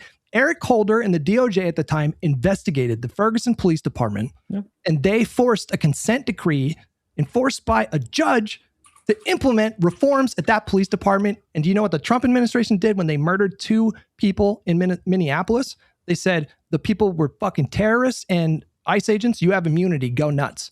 And Hassan's out here saying, like, you know, a lot of people think Democrats are different on ICE. No, wait, Hutch, I agree with this criticism 100%. Didn't I bring that up in the Vanguard conversation? I'm pretty sure I brought that up. I didn't get through the whole thing. I didn't get through the whole thing. I think it was near the beginning. One of the first things I brought up was the fact that he was doing this false equivalence bullshit with one of this interview shit. I was like, I get it. No, that's fucking stupid. It's wrong. And the false equivalence bullshit is pathetic. I just like would distinguish someone like that from Kyle Kalinske. I think Kyle Kalinske and Vanguard, they don't do the false equivalence shit. And it's not just me who says that. Like, if my opinion doesn't mean anything, Josiah also says that. Do you think Josiah is wrong about that? Yeah, I think you're both wrong. 100%. Wait, Pisco. I mean, just addressing the fact we just showed the tweet where he's endorsing the Green Party in the year where I know yes, I agree. That they had not a false equivalency. If you're unwilling to endorse 100, no, the third party bullshit, and that's by the way, this is to the credit of the Vanguard over Kyle Kalinske and Crystal Ball in that moment, that they have always been against the third party grift, have always thought it's stupid, et cetera, et cetera. That's not true, by the way. Why are you rolling your eyes? It's not true. That's not true. So show me when did the Vanguard endorse the third party? Look it up. There's a conversation that they had with Vosh, and Vosh had to walk them like babies through the logic of not voting for third party. It was early 2024. Vosh was the one that convinced them to stop fucking entertaining. In 2024, they were shitting on the people who were organizing the third party stuff. I saw them do it. All right. I mean, they shifted. I'm just saying, but they were not always opposed to third party shit. That's just not true. I have seen them call out the third party bullshit. But you can go look at it. But I want to go back to my question because I truly want to know if this is even viable and if this is something that like Hutch or any of us could spend more of our time on. Because as much as I am all for calling people out, like doing this, I agree with your criticism 100%. Is there not, like, IRI has this mentality, I like it, where it's just like, you know, we're coalescing the Democrat period, the left period against the forces of evil. I don't give a fuck. We're doing whatever we can to win. And I respect that to a degree. Is there not a way to capitalize and almost undermine the message that the parties are the same by stealing some of the best ideas from the left-wing politicians who are winning? Don't you think that people don't you think that different Why don't you answer the question? Hang on. Don't you think that different people can wear different hats? No, sure. I'm just saying, can't we do both? Like we could wear two hats. We can. I have several hats to wear. Okay, if that's the case, then you should criticize. You should criticize David Pakman or mostly David Pakman and Josiah and Brian Tyler Cohen, who focus 100% on Trump stuff. They're wearing that hat. I don't think there's anything wrong with that. That connects with their audience. They're good at that. They like diving into those things. That's their strength. Go for it. Well, the past the pundit phrase, just the Democratic Party. Is there ways that we can undermine this movement without criticizing? You know, like, of course, I think people were like, yeah, if you go and disavow Hassan at the DNC, like that'll really get more voters. What about taking some of the best parts of what Mamdani did and integrating that into the left-wing party and saying, hey, people, Mamdani is nothing like these fucking idiots. Mamdani is actually smart. Mamdani is actually smart. He's actually a smart guy. That's why he doesn't do this stupid shit. Right. You know, that's why I like Mamdani, because he's a Democrat. He's a proud Democrat. You tell me, how do I civilly engage with someone who accuses Josh Shapiro of covering up a murder? What's a nice way of engaging and patronize them? Do you civilly engage? Do you civilly engage with counterpoints? I rarely talk to counterpoints. I don't know the last time I talked to him. Would you? So you don't civilly engage with people who say absurd shit sometimes? No, I don't. Generally, I don't understand this. Like, fucking purity testing. It reminds me of lefty shit. It sounds like purity testing. Like, yeah, they could be totally out to sea on the Josh Shapiro shit and on accusations. They also, in the course of our conversation, accused Kamala of engaging in a genocide. But purity testing, whether or not you want to stop Trump, not like, hey, do you have this one policy I want or not? It's not a single issue voter. If the single issue is, are you going to vote? Like, right? Like, it's the complete opposite. So I don't even understand the question. Can you repeat it one more time? Sorry. Well, you're saying it reminds you of purity testing of the left, but purity testing of the left comes from, well, I like XYZ, blah, blah, blah, but they're not for single payer. I'm not going to vote for them, which is what we're opposed to. And their Hutch's purity testing is. Oh, so what's the analog? What's the analog? Okay. So no, the purity test is, how do I even engage with someone who thinks Josh Shapiro covered up a murder? And I'm like, I don't know. How do you engage with anybody?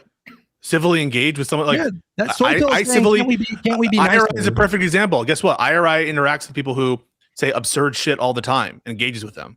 We engage on some of the Epstein stuff. Like there are people whose allegations on some of the Epstein stuff go way past what the evidence shows so far. And they're like, I think that it's been established that it's been a grand conspiracy and Israel's actually covering it up, blah, blah, blah. I still engage with those people, even if they have some absurd opinions. Guess what? It's called America. And so I don't understand why you couldn't. I don't understand why you couldn't civilly engage with someone who thinks Josh Shapiro covered up a murder. Actually, I don't know what the basis of that is. What if the people that you're engaging with are liars? What if they lie? What's the lie? What's the lie?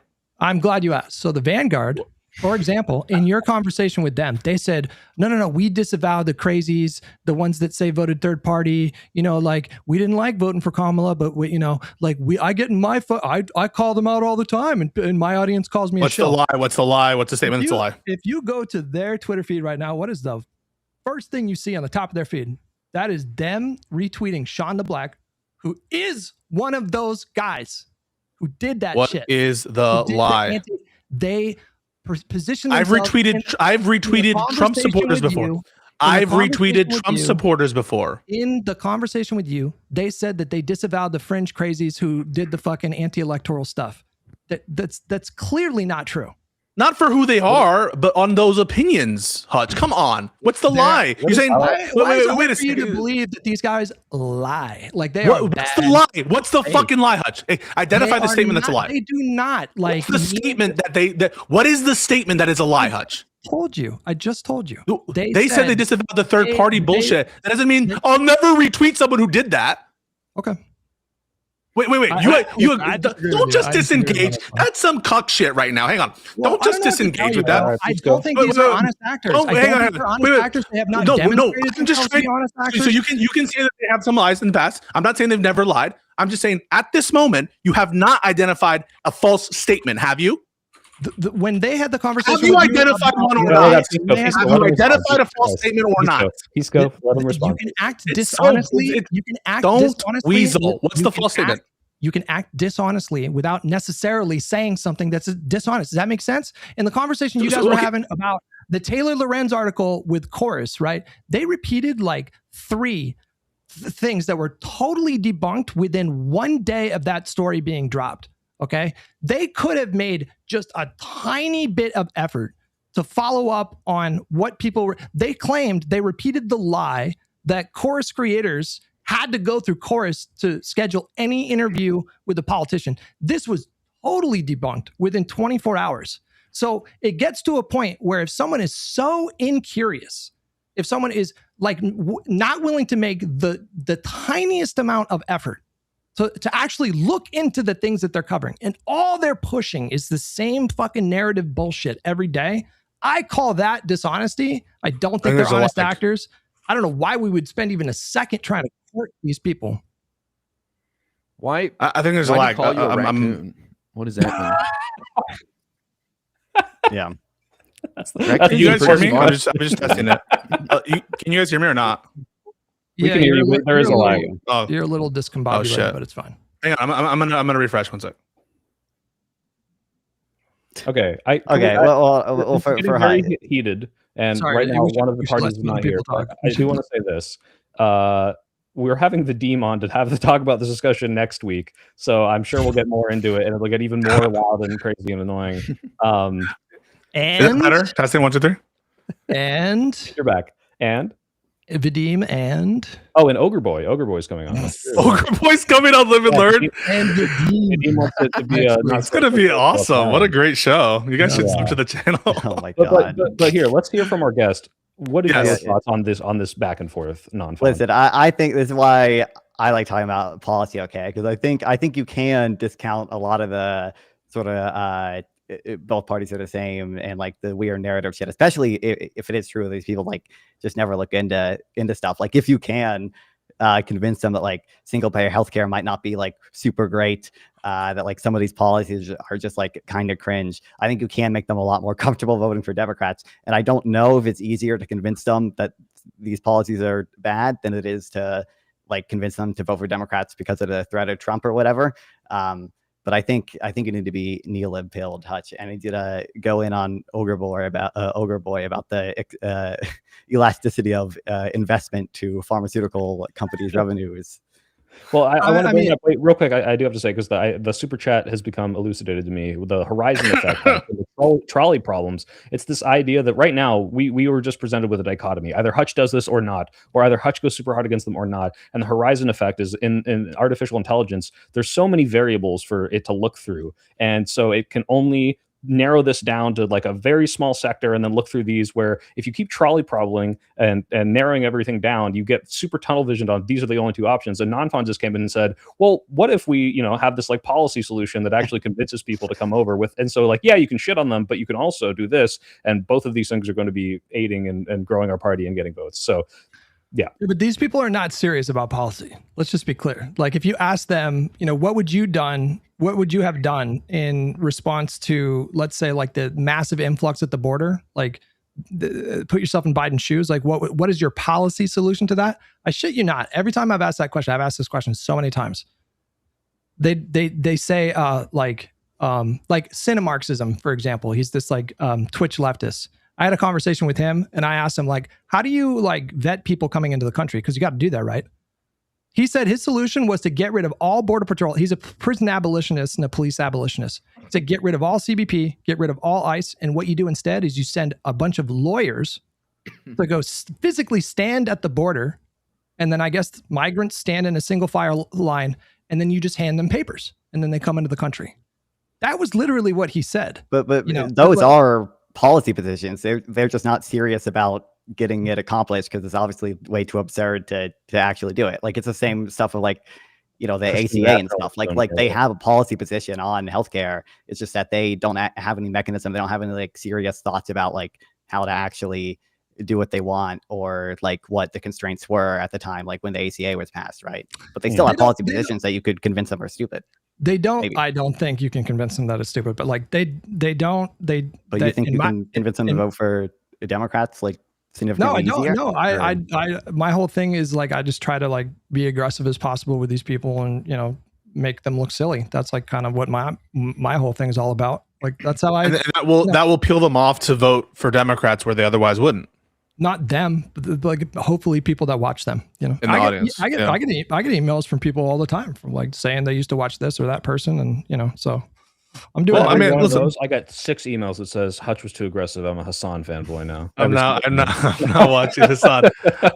What I'm not sure about is the prescription, because I'll give you an example. I had a conversation the other day with Richard Hanania, and Hanania voted for Trump, and he was saying like crazy shit like, oh, don't worry about it, like fucking RFK won't have any position of any authority, and I wouldn't vote for him if they made him HHS secretary. I remember sitting in that election day stream, and he's like, yeah, there's no reason to think RFK will have he'll be sidelined and marginalized and that kind of thing. But that said, I had him on, and we spent all the time like assessing Trump shit and talking about like abuses of Trump, internet like interventions, and hashing that out.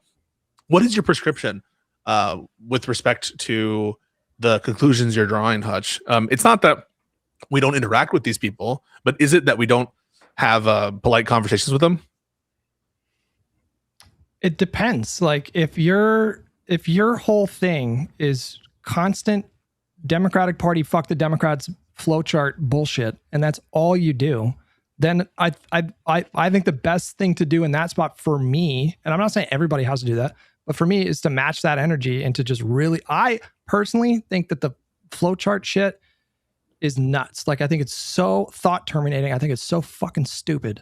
And so I don't really make an effort to like hide my contempt when people demonstrate that kind of logic. And if you find that in your experience that you attract more bees with honey and that works for you, great. But I think that kind of rhetoric has just become so commonplace in online lefty populist brain rot spaces for so long.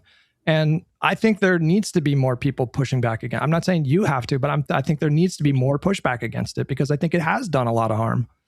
I think like the 2016 Democratic primaries, that event alone, and if you watch the Ryan Getty video, he gets into this, but like I've been saying this for years, like that event alone, I think has done so much damage. in terms of the discourse. So The much damage. primary? Yeah, the idea that Bernie Sanders was like robbed of the nomination in both 2016 and 2020, I think is really damaging. And I don't like people that spread that lie. I think it's destructive. I think it's harmful. I think people lose faith. They literally think the system is completely rigged against them, and it's because they don't ever stop and ask themselves, why did we lose that election?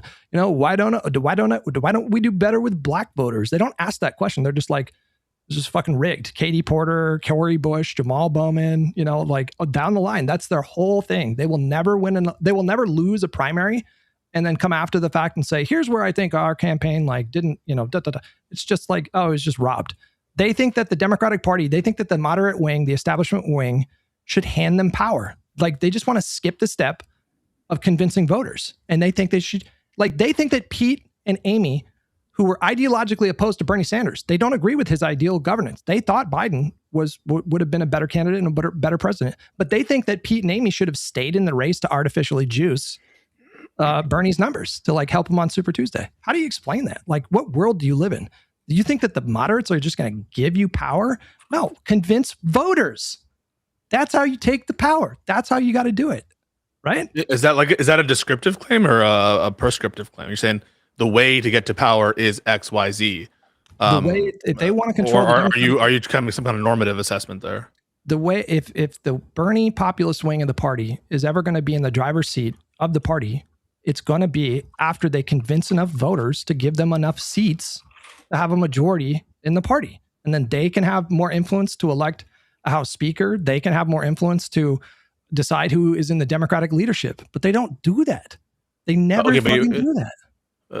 Again, I just think that they're talking past each other. Like in that context, their claim is one that they were cheated out of whatever. And I don't agree with that claim, especially not in 2020 for reasons. But you just saying, well, the way you win power is XYZ doesn't seem responsive to the claim of we were fucked and cheated out of it. It just seems to be like talking about some sort of descriptive of how one gets power, as opposed to whether or not what was done in a given context is like somehow intolerable or bad. Well, the claim is just not. Yeah, I understand what you're saying, but the claim is just not true. The idea that it was rigged. I mean, Hillary Clinton got 3 million more votes, and their claim is it's unfair, and you need to come with a claim it's not unfair because, and not just the way you get power is X, Y, Z. It's one is a normative kind of like back and forth. It's not unfair versus it is fair, and the other is, well, this is descriptively how one gets power. I feel like you're just not responding to them. I agree with you on 2020, especially.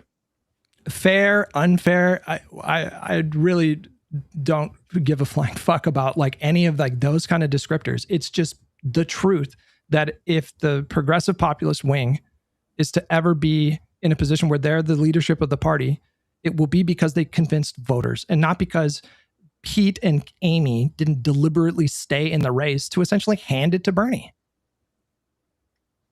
I think what Pico's saying is like, if you are talking to these people that are claiming fraud and rigging and unfair, and you just say that's not true, that's not going to do anything. Maybe if you like, you know, demonstrably show the facts of it, you'll bleed the people off who are watching and say, well, it looks like that's wrong. But this is how I would respond. I would be like, it's not unfair in virtue of one of the expectations in a primary contest is that candidates are able to strategically and tactically withdraw, and that's part of the rules of the game.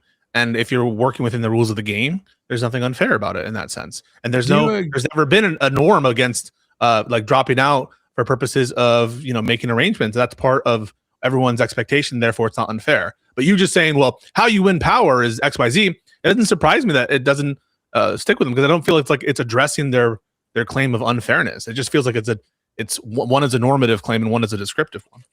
I mean, I just like the label fair or unfair. It's like if Bernie Sanders had built a coalition big enough to take on the moderate wing after they were inevitably coalesced around the strongest moderate candidate, then he would have been in the driver's seat. But he didn't do that. Is that fair or unfair? Like it's that's their claim. Their claim is it's unfair. Yeah, but it's your job as a candidate. So that's the job. If you want the job, you got to convince either plurality or a majority of voters to give you that position. Nobody's going to hand it to you. That's my point. Like the whole framing just drives me insane. Why? Like, do you guys ever hear people? They're like, well, we tried the moderate thing for like the last like fucking 50 years. Why doesn't the Democratic Party try the progressive thing? How many times have you guys heard this idiotic claim? That's not how this fucking works. In what universe are the, you know, the wing of the party that's in power? They're going to be like, you know what? I'm just going to hand you this. No, you do it by convincing voters. Okay, but you're once again, you're talking past them. Right. Like the claim isn't how one receives the power. It's like, it would be wise to do X strategy. It would be wise for us to choose this. And what you're saying is, well, haha, you can't win. This isn't really addressing their claim about the wisdom of a given approach. I do think a lot of them also believe they already have convinced voters, and it's just like corporate Democrats and corporate interests and evil things. I agree with right, but then it's like, okay, to the extent that they're making that claim, that is a descriptive claim, which you have to address and say something like, well, no, because X, Y, Z. Look at these analyses. You can see like the amount of money spent isn't really influencing whatever you want to say. But the thing is, if their claim is something like the smart strategy would be, no, I'm not yelling. Sorry, my voice. Yeah, it's a lot of words exchanged today. If the claim is that Democrats should adopt a given strategy, and this would be better for Democrats, saying like, well, moderates aren't just going to hand it over, isn't responsive to the claim. It just well, the framing is them. Okay, wait. Can we put a pin on this for now, because we are going to do this way more, and Pisco is not going to be the stand-in for the left. We're going to have actual people who have these very disagreeable positions. I agree with Hutch on this. That's what I'm saying. That's what I'm saying. Is like you're pretty much on our side in this debacle. So like it's almost like we're wasting all our arguments against people that mostly agree with each other. Can I just say one thing real briefly? Last thing. I just want the last word on this. Okay, it's the framing that is just like poisoning the discourse. The framing is that there's this monolithic Democratic Party that's like a hive mind that make decisions through some kind of collective consciousness. And that is not what is happening. We live in a representative democracy. So if, for example, the voters in the districts of the Democrats who voted to pass that ICE bill, if they disapprove of those voters, they can primary them and vote them out. So like the way that you make decisions as a party is you forge consensus, and that consensus is going to look different depending on what type of candidates the voters themselves elect. So just stop treating the party like a hive mind and start treating it like what it is. It's a democratic institution.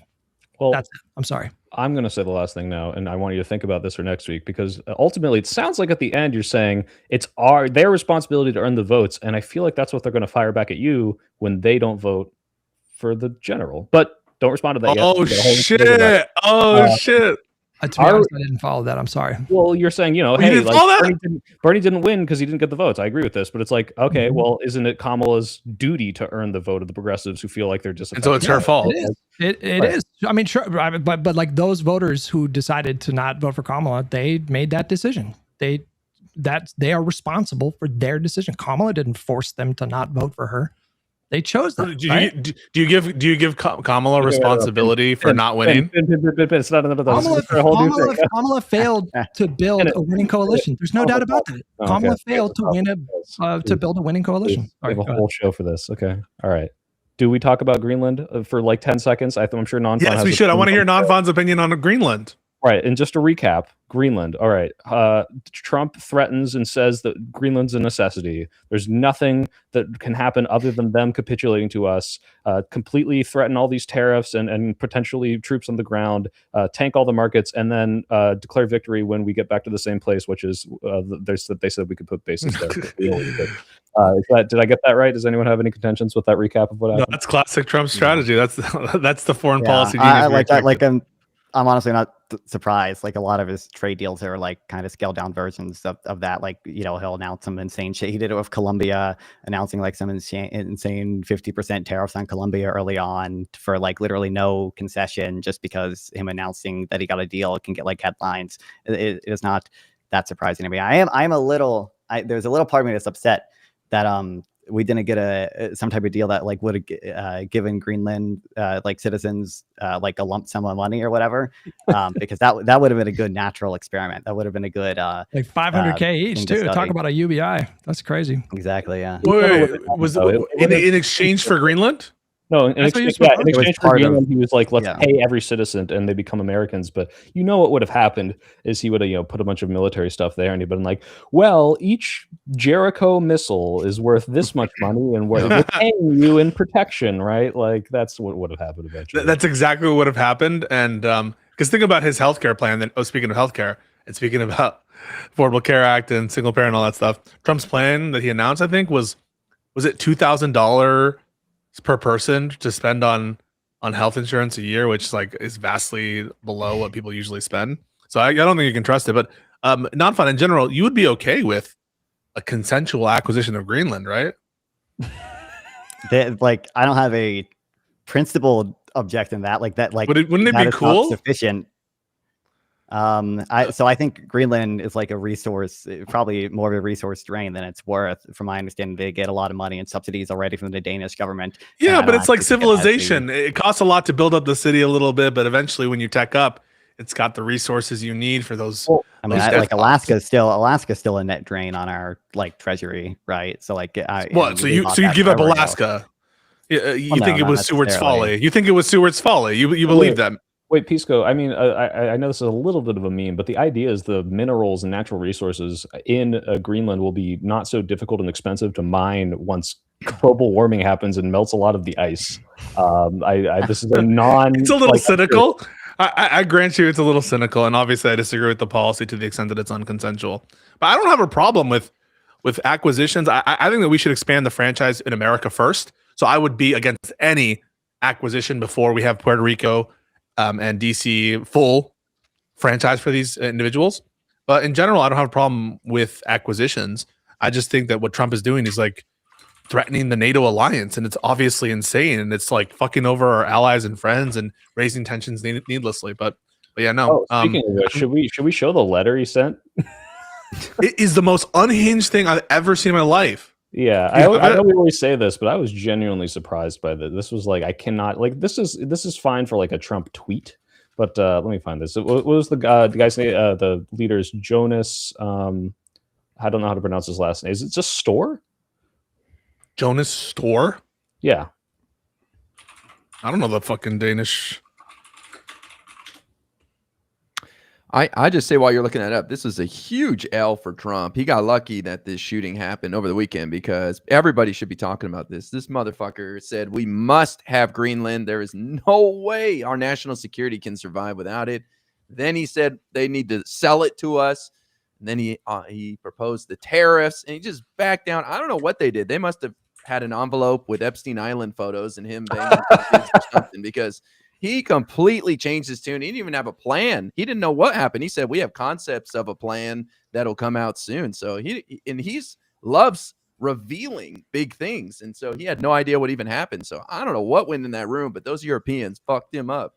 Yeah. We need more of that. I've got the text letter here. Dear Jonas, considering your country decided not to give me the Nobel Peace Prize for having stopped 8 wars plus, I no longer feel an obligation to think purely of peace, although it will always be predominant, but can now think about what is good and proper for the United States of America. Denmark cannot protect that land from Russia or China. And why do they have a right of ownership anyway? There are no written documents. It's only that a boat landed there hundreds of years ago, but we had boats landing there also. I have done more for NATO than any other person since its founding. Oh my God. That sentence triggered the fuck out of me. And now NATO should do something for you, the United States. The world is not secure unless we have complete and total control of Greenland. Thank you, President TJ Day.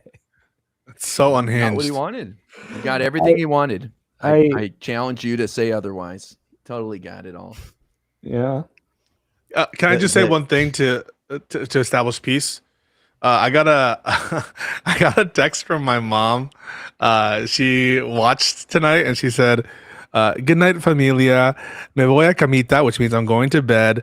A ver los Celtics, which means to watch the Celtics and listen to a podcast. Pisco is fighting with Hutch. Chill, everybody. Everybody chill. Besos. So she's sending her love.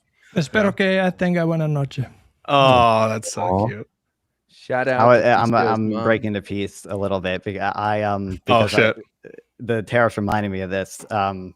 I was watching your stream the other day, Pisco. You told, I don't remember who you're talking to. You told someone that Chris Murphy and AOC were your Hell yeah. top picks. Okay. Chris Murphy, the anti-free trade dude. Oh my God. Oh my God. Corruption's number one. I don't know why. Like, you know me, man. Anti-corruption, anti-Trumpism. That's number one. On the free trade stuff, like, yeah, I'm in favor of free trade on most of the time. That's where I'm at. I'm not interested in policies that are gonna fuck us over, but I'm willing to tolerate some policy. First of all, I think that it's useful to have some tariffs in some industries for some domestic security purposes, etc. Some domestic production goals. I don't think that they should be like what Trump is doing, but also beyond that, it's just like it's a trade-off that I think is worth it. I don't care. What I want most of all is destroying the MAGA corruption that has embedded itself in the government. And that's number one. It's going to go first. Yeah, Nonfon, why are you purity testing Democrats right now? I just think that, you should Busted. vote again, even in a primary, for who has the highest expected value. And I think free trade is a good policy. And insofar as other Democrats offer the same or similar anti-corruption stances, which I think many of them do, unless Chris Murphy has done some unhinged shit that I don't know about, being anti-free trade, at least to some extent, he's not like entirely anti-free trade or anything, not like Trump, like that. You should vote for. If he's the best U.S. senator, I will die for Chris Murphy. I will die for Chris Murphy. Nonfon, would you vote for AOC in the general election? Of course, against who? Against any of the Republican nominees? JD Vance. JD Vance. Yeah, I would. Yeah. Hell yeah. Okay, Hell that's all I want to hear. Is there any Democrat you wouldn't vote for in the general? Not in principle, no. I mean, I could imagine if AOC out of the was ones we running know up about. against some like hypothetical Republican who is like incredibly moderate and somehow got the nominee. No, Rubio. John no. Kasich. I don't know. I don't even know him. That was before your time.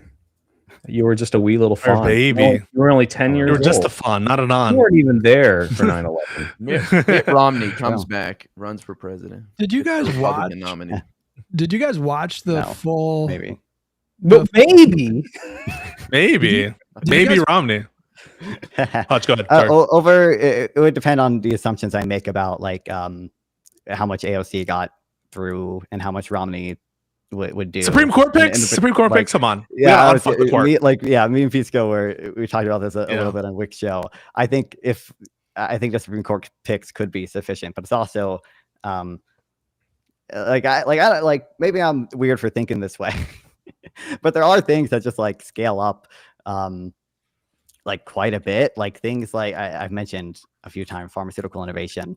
Like I think doing single payer healthcare, like unironically, like would be like if it led to reduced pharmaceutical innovation, which I think it would, like that's like millions of like life years lost per year. Well, can't the government just fund? Yeah, go for it. Well, just from a totally stupid perspective, I have no idea what I'm talking about, but like Europe has done pretty well with innovation of therapeutics recently. I mean, what's the argument against? How does that factor into your argument?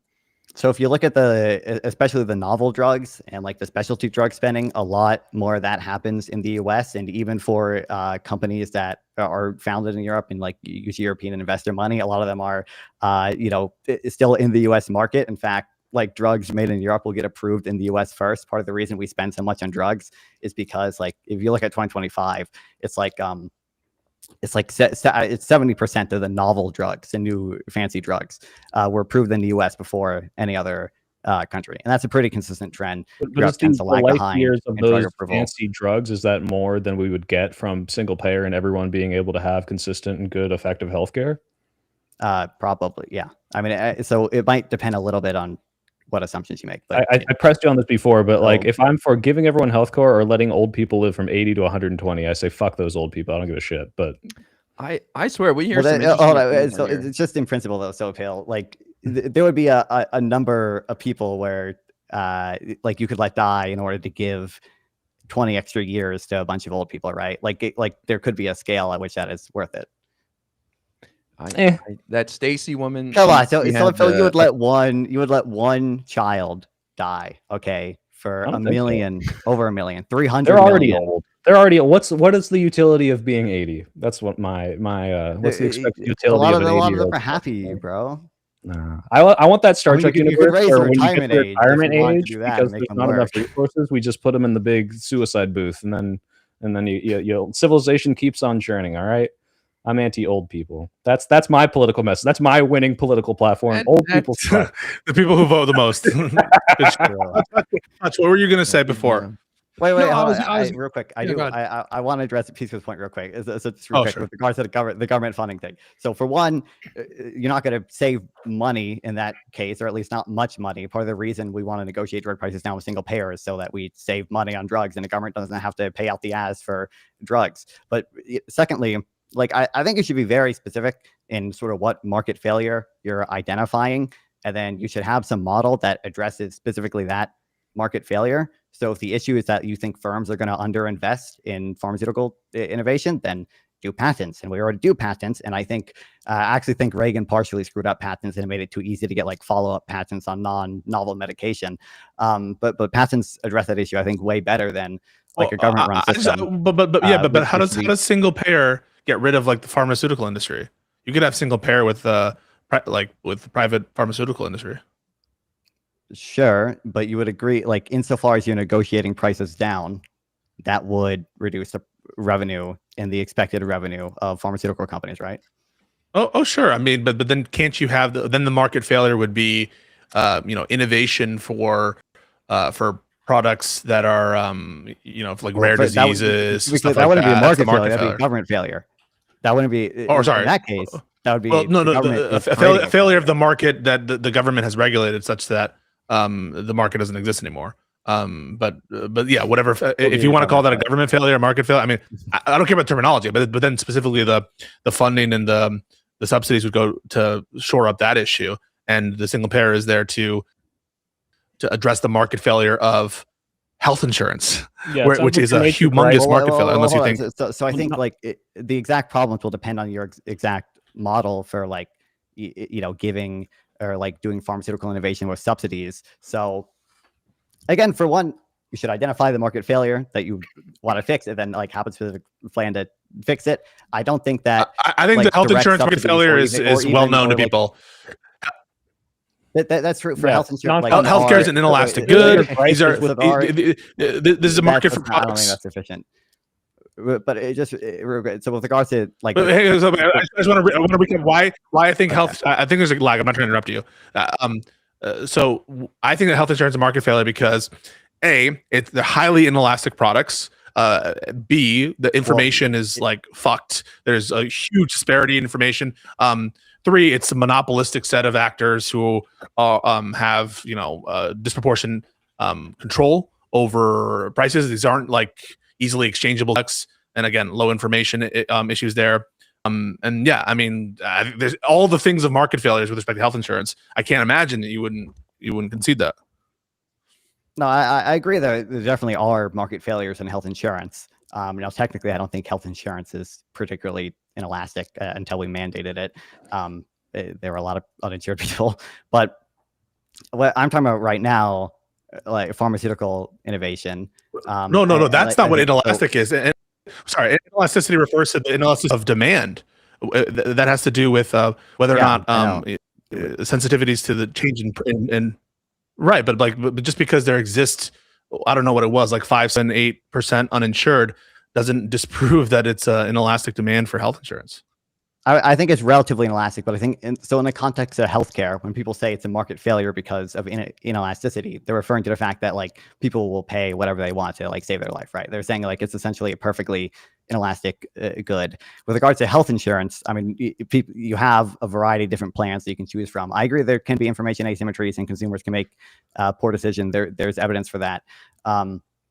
And you do have the choice to not buy health insurance, and a lot of young, healthy people, absent the sort of mandate to do it, would not buy health insurance, right? It wouldn't be enough to make it the actually mandate is lasting. It would zero be- right now. Wait, no, there is no. The mandate is zero. I mean, the mandate was really just a tax penalty that Trump in 2018 made. There's no more. There's no more penalty. There's no more mandate. I thought the tax penalty was still past 2018, but I guess I'm wrong there. I don't know. It's zero. Yeah, it's zero. I thought they got rid of but that anyway, with the reconciliation bill. Yeah, they did. They did. That was one of their big changes. I maybe it's possible Nonfon that they raised it back, but I doubt it. I think the mandate is zero. That was the basis. Nonfon actually lead up to the 2020 election. Did you hear that like Trump was in court trying to invalidate the ACA? The basis of trying to invalidate it during COVID, right, in the lead up to election was to say, well, you sustained the ACA under Congress's taxing authority, and now we've reduced the penalty to $0. Therefore, is it still constitutional? But the response was, you don't have standing because since the penalty is $0, you haven't faced an injury, therefore you can't sue about it, which is pretty funny. But sorry, Hutch, you wanted to say something. I don't know when this happened, but did we talk about the Gavin Newsom Ben Shapiro conversation? No. Josiah was pissed about it. I still haven't seen it. Did he do another Bannon? I mean, so it's an hour and 45 minutes. I watched the whole thing on stream. There was one moment in particular that I did not love. You guys probably saw the clips. There were two clips that were kind of making the rounds that people got pissed off about. One was about Israel, and we don't need to dive into that. But the other one was about ICE.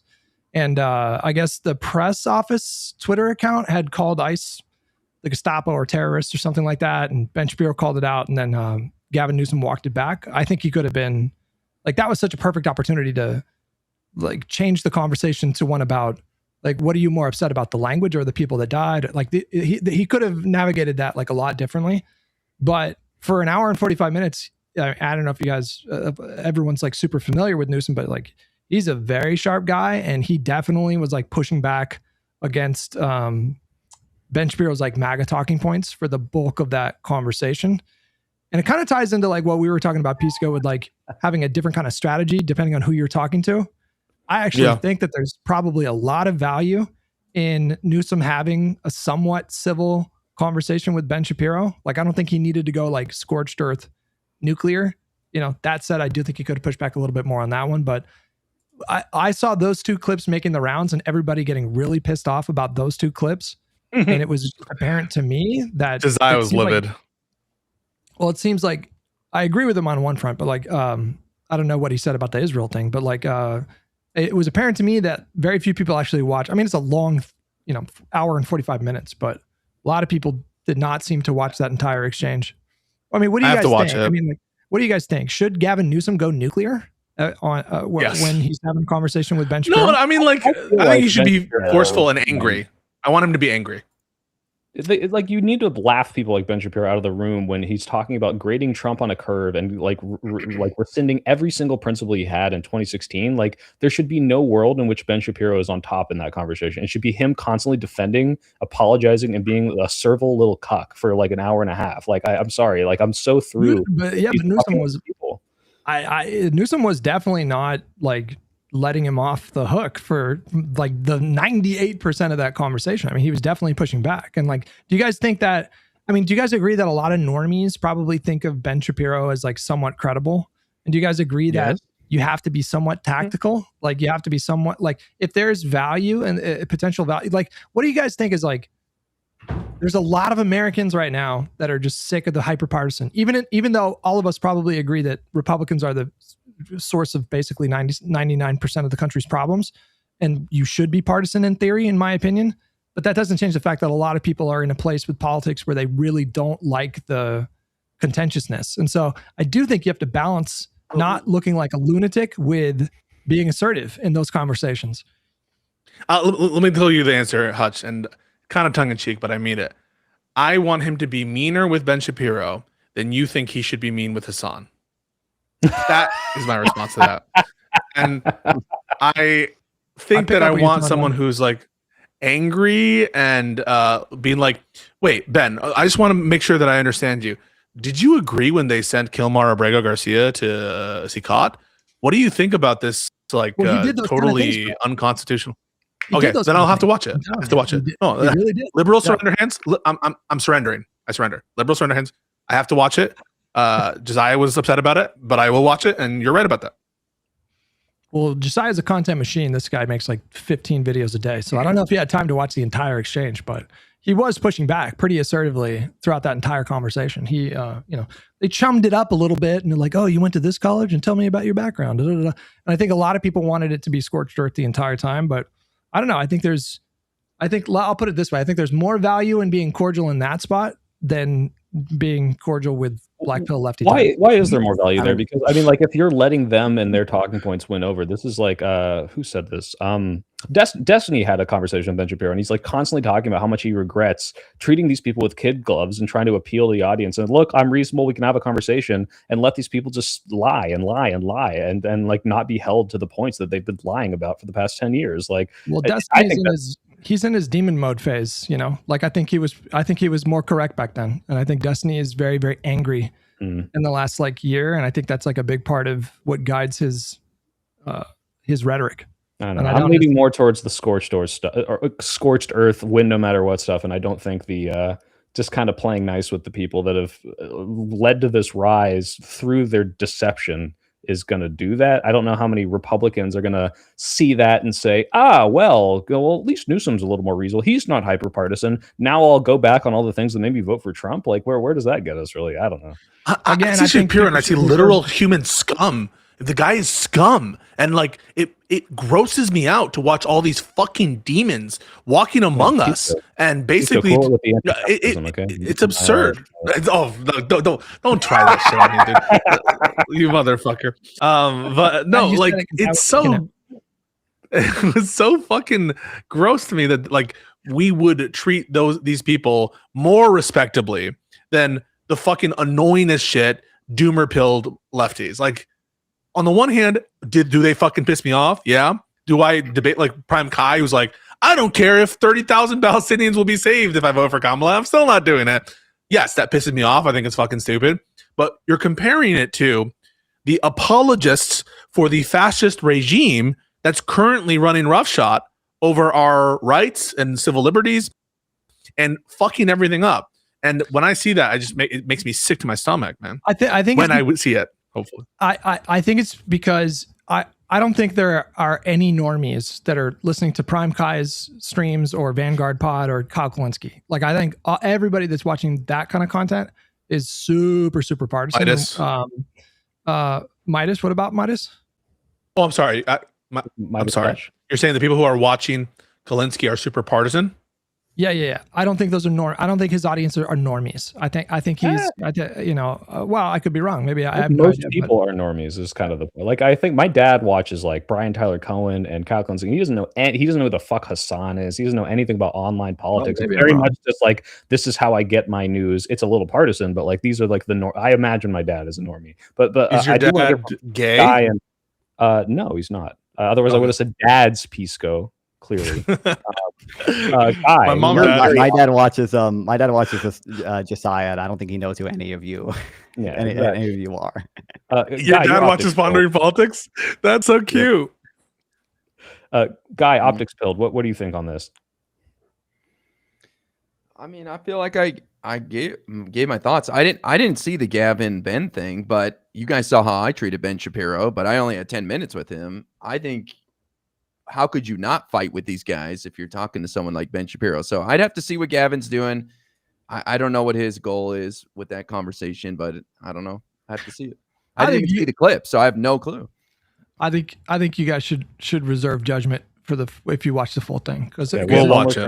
We'll watch it. Because if you watch the clips, maybe you're imagining him just like really being conciliatory the whole time. That is not what happened. Like he did with Charlie Kirk. That's what I'm getting fucking flashbacks of trauma to the Charlie Kirk interview. No, I don't think it was that. I don't think like that was like fully cucked.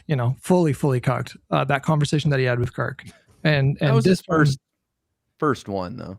Yeah, yeah. I mean, I think there's value in the strategy of the whole like reaching across the aisle kind of thing. It's just a difference of opinion about like how much grace we give particular people. I mean, I obviously have strong feelings about Ben Shapiro, but I'm thinking about the fact that like Ben Shapiro has had consistently one of the most popular like podcasts on iTunes for like, I don't even know how long. I don't know if that's changed in recent times after the schism with Candace Owens and the Groypers and all them. But I do think that there are a lot of normies that come into contact or come into they're exposed to Ben Shapiro podcast clips or like full episodes. And so to that end, I think that there's value in but those are Republicans, right, Hutch? Like this is so God, I can't believe I'm starting this up again, but this is so crazy to me that it's like how much we need to fight against the left, but like, oh, we gotta be a little nicer to Ben Shapiro. Be nice to Shapiro, bro. And abetting and specifically voting for Trump. Like this is insane to me. Dream guest on my podcast.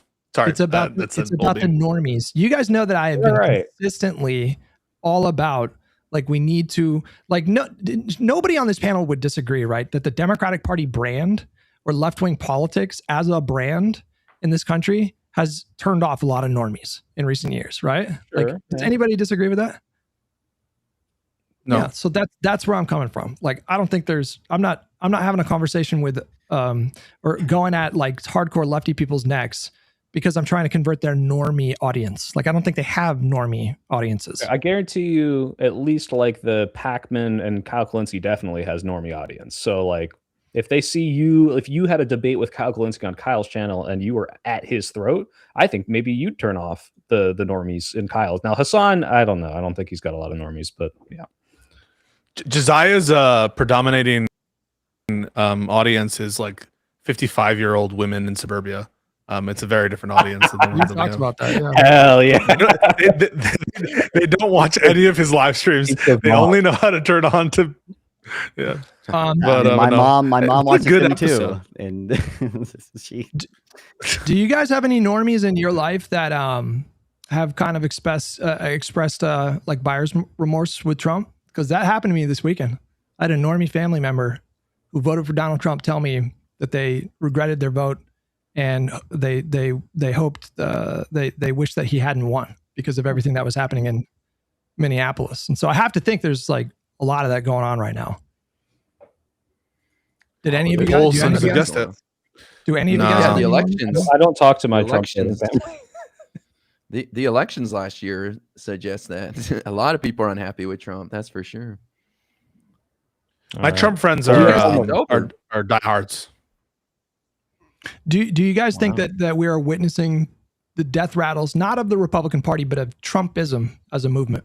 Nonfon, go. No. If we are, it's going to be Groypers that come next. Really? What is that based on? What numbers are you looking at? I don't have numbers behind it. It's just that's my intuition based on people. Maybe I'm too online. The people who are popular online, and even some of the people who, I mean, we saw the Young Republicans group chat. I don't know how many of them were like full Groypers, but like it seems like that's growing. Well, look, Kanye West apologized today in the Wall Street Journal, so I think there's a turning of the page here. That wasn't him. That was Ye. Ye said all those things. It wasn't him. Oh, Ye. Yeah. Whatever. No, I'm saying there's like a dual personality thing. Kanye is like the Norman Osborn, and Ye is like the Green Goblin, right? Like telling him to like be anti-Semitic. I mean, I say it in jest, but I think it actually does show you that like it's not catching on, and that stuff is not going to carry people very far. I think that bleeds into our politics too. The Nick Fuenteses of the world, their stars are fading and they will fall. I think the right are too intimidated by the Groypers. I look at one metric in particular, and that is what percentage of America don't approve of interracial marriage. I think that's probably like the most useful metric to figure out, like, okay, who are the actual like Groypers? Well, the Groypers are in interracial marriage. A lot of them are, at least. Like, they're hypocritical, but like they marry like Latina women and Asian women, and then they're like, well, this one's the okay one, but I'm sure they'd still. Yeah, but they still say it's not okay. There was that one Christian nationalist 2 weeks ago. He wrote an essay about interracial marriage not being ideal. Yeah, he's like, my wife is not ideal. That was insane. Yeah, it's harder for her to assimilate to his culture. That's fucking insane. But like, he still opposes interracial marriage, and that number is 3%. So I don't think the Groypers are the future of the Republican Party, and if they are, I think it's going to lead to like Obama numbers. I have a different metric for the influence of Groyper stuff. And that's the amount of Grindr outages at conservative conferences. And the more that number goes up, the more I'm getting doom-pilled. Is that real, Pisco? I don't know if I've ever seen like a real metric on this. I feel like everyone, some People big say account it. will just say it every time there's like a thing, a gathering of Republicans, and then it gets retweeted. But I don't know if it's true because I don't have Grindr. Just say Grinder outage. Yeah, maybe I got to bring Grinder next time I go to AmFest and just check if it's working. You know, just for science. This is a joke. Just as a Like, joke. you Fuck, All I right, might follow through. we're a little over, guys. Any last words? Otherwise, if not, last words. No. I love Pisco. Pisco's my boy. I love Hutch, dude. Hutch is Pisco's my boy. Well, I love all of you so much, and I love black women. Nonfon, where can people find you? Yeah, Nonfon on YouTube, Nonfon 420, Twitch, kicking Twitter. I will say, okay, I saw people shitting on my healthcare takes. Okay, you can join my Discord server. I'm open to conversations on it. If people want to discuss that, I'm open to going into the ex post hold up problems with pharmaceutical innovation that's being directly subsidized, and the fact that like private pharmaceutical R&D is like it's I don't think it's 5x, it's 2x like the entire NIH budget. But I'll be on a Gibbs panel later this week. He hasn't said when yet, but about the Trump economy. I'll probably be at the UFA tour February 4th, and I'll do an IRL stream there. Not affiliated with UFA, to be clear, but I go there to hang out when they're close to me. You're a UFA orbiter, you might say. I am a UFA orbiter. Hutch, what's going on this week? Just covering politics. Same time. Stream starts at 8:30 a.m. Pacific, 11:30 a.m. Eastern on YouTube and Twitch. It's just Hutch on both. All right, Guy. Nonfon, I appreciate you sharing your thoughts on the R&D concern. I'm going to look into that. We had a guest, Stacy, who was trans, who said she was concerned that Republicans can take over the system and that trans people will be screwed in the future. So some interesting opinions to consider with Medicare for all. I still think the greater good will surpass any concerns and lead to a smarter, healthier population that can innovate or whatever. I wish we had a show last week because I finally had something to plug. I had Dan Goldman, representative from New York, on my stream. And we talked about Epstein files. He was a former. Thank you. I appreciate it, Pisco. He was an assistant U.S. attorney at the Southern District of New York for 10 years. So his perspective on some of this stuff, like the Minneapolis shooting and the Epstein files, was very interesting. So if you guys are curious, you can see it on my YouTube page. And I'm trying to set up some more talks like that. You guys inspire me. I always come here. I'm like, I'm just debating complete morons every day on TikTok, but I'll continue doing that. And hopefully I'll have some more interviews and debates. You're on the front lines, Guy. We appreciate it. Not everyone can tolerate that. Oh, by the way, I got my second clip on live stream fail. I'm at the top of live stream fail right now for a debate clip. Yeah. What for? Fuck yeah. Some guy was saying that the Alex Preddy guy was, a terrorist shooting to kill, and just all the crazy shit they say. And I said, "Oh, you got reported for misinformation," which happens on TikTok. The timing was just perfect. Wait, actually, this is a minute long. I want to watch it. Let's watch. That's great. Yeah, go for it. We don't get enough like 2 in our minutes. lives. I don't know if you want to show it. No, it's fine. A minute 30 seconds. No, let's do it. Look, we have so much Pisco Hutch arguing, and you and me just we're like, my parents are hurting each other, and you know what? Let's get a little Guy clip in our life, all right? It's definitely. I'm not sure what I said to Hutch. Can you guys hear the audio? People's mouth like you. Yeah. Mm-hmm. Is there a wonder we have crap going on in this country, like Minneapolis Let's talk about that. On and on and on. You say I'm lying and I'm spewing misinformation. The Trump administration, Stephen Miller, said that Alex Preddy, the guy that was unalived by ICE crook, agents, that domestic terrorist, that he's a domestic terrorist and that he was an assassin there to commit maximum carnage. Do you think that's what he was there to do? Assassinate people? Of course, he was. Why didn't he stay at home? He was there to disrupt. There's no question. No, he wasn't. He was there to observe and film, which is what he was doing. We saw that on camera. Mm-hmm. Can a man not bring a weapon to a protest? Does we not have Second Amendment rights? Of course. So then why did he end up losing? But you cannot pull a weapon on federal agents. He didn't pull it. Yes, he did. No, yes, he did. They pushed him to the ground. The only thing in his hand was a cell phone. They grabbed his weapon. He didn't even pull it on them. He didn't brandish it. Nothing. Yeah. See, this is I think we've identified the problem. Where do you get your news from? How do you find out what's going on in the world? Where do you go? CNN. You go to CNN? Lol, he's Yes. trolling Then you you. would've Everything they say is a lie. Yep. Okay, so why would you go watch a So news I go source that lies to you? exactly the opposite. And every Boy. time I'm right. You've been flagged for Yeah. misinformation. Oh, of Oh course. my god, How do they catch them so fast? that was insane. An algorithm thing. There's I that don't know. AI Combination of That's hilarious. algorithm and reports. All right, well, cool. I mean, that's all. I wish caught that live. That's hilarious. It, That was it's almost sick. like 3 out of 10 Trump supporters get flagged for misinformation now on TikTok. It's obnoxious. I got flagged for bullying because I called someone bad names. So I don't love TikTok, but at least they also got the misinformation. All right, Pisco, what's going on with you this week? Well, speaking of extreme fails, I'm gonna have an interview / legal analysis of deadly seriousness with Stale 2000, the Reddit moderator celebrity. So that'll happen probably sometimes this week. Don't ask me why, but reached out and we'll be having a talk about some things, I'm sure. And then separate from that, Reddit more mod discussions, celebrity. What's a Reddit mod more- celebrity? What does more that mean, debates Pisco? happening. Well, he needs to be treated like a celebrity. He needs to be given good things. What else? All right. Hang on. And wait, one other thing. I lost it. Oh. I lost it. I'm sorry. But yeah, just follow my channels. No, Why- I didn't know what to do. I'm sorry. Why did you torture yourself with talking to Rob Knorr last night? Why do this to yourself? Oh boy, I listen to I have a some problem. Bob, I just- brother. Holy shit. You're So- addicted, so- bro. You're addicted. I have a problem. No, the Wick part was the funniest part because Rob has this like completely deranged view that because we feel that Trump incited under the standard of Brandenburg, anyone who says sus things or advocates crimes in the abstract is meeting the Brandenburg standard just because he misunderstands that standard as he misunderstands and misapplies the standard of insurrection. And so it's just very funny to watch him walk through those hoops and accuse Wick of some shit.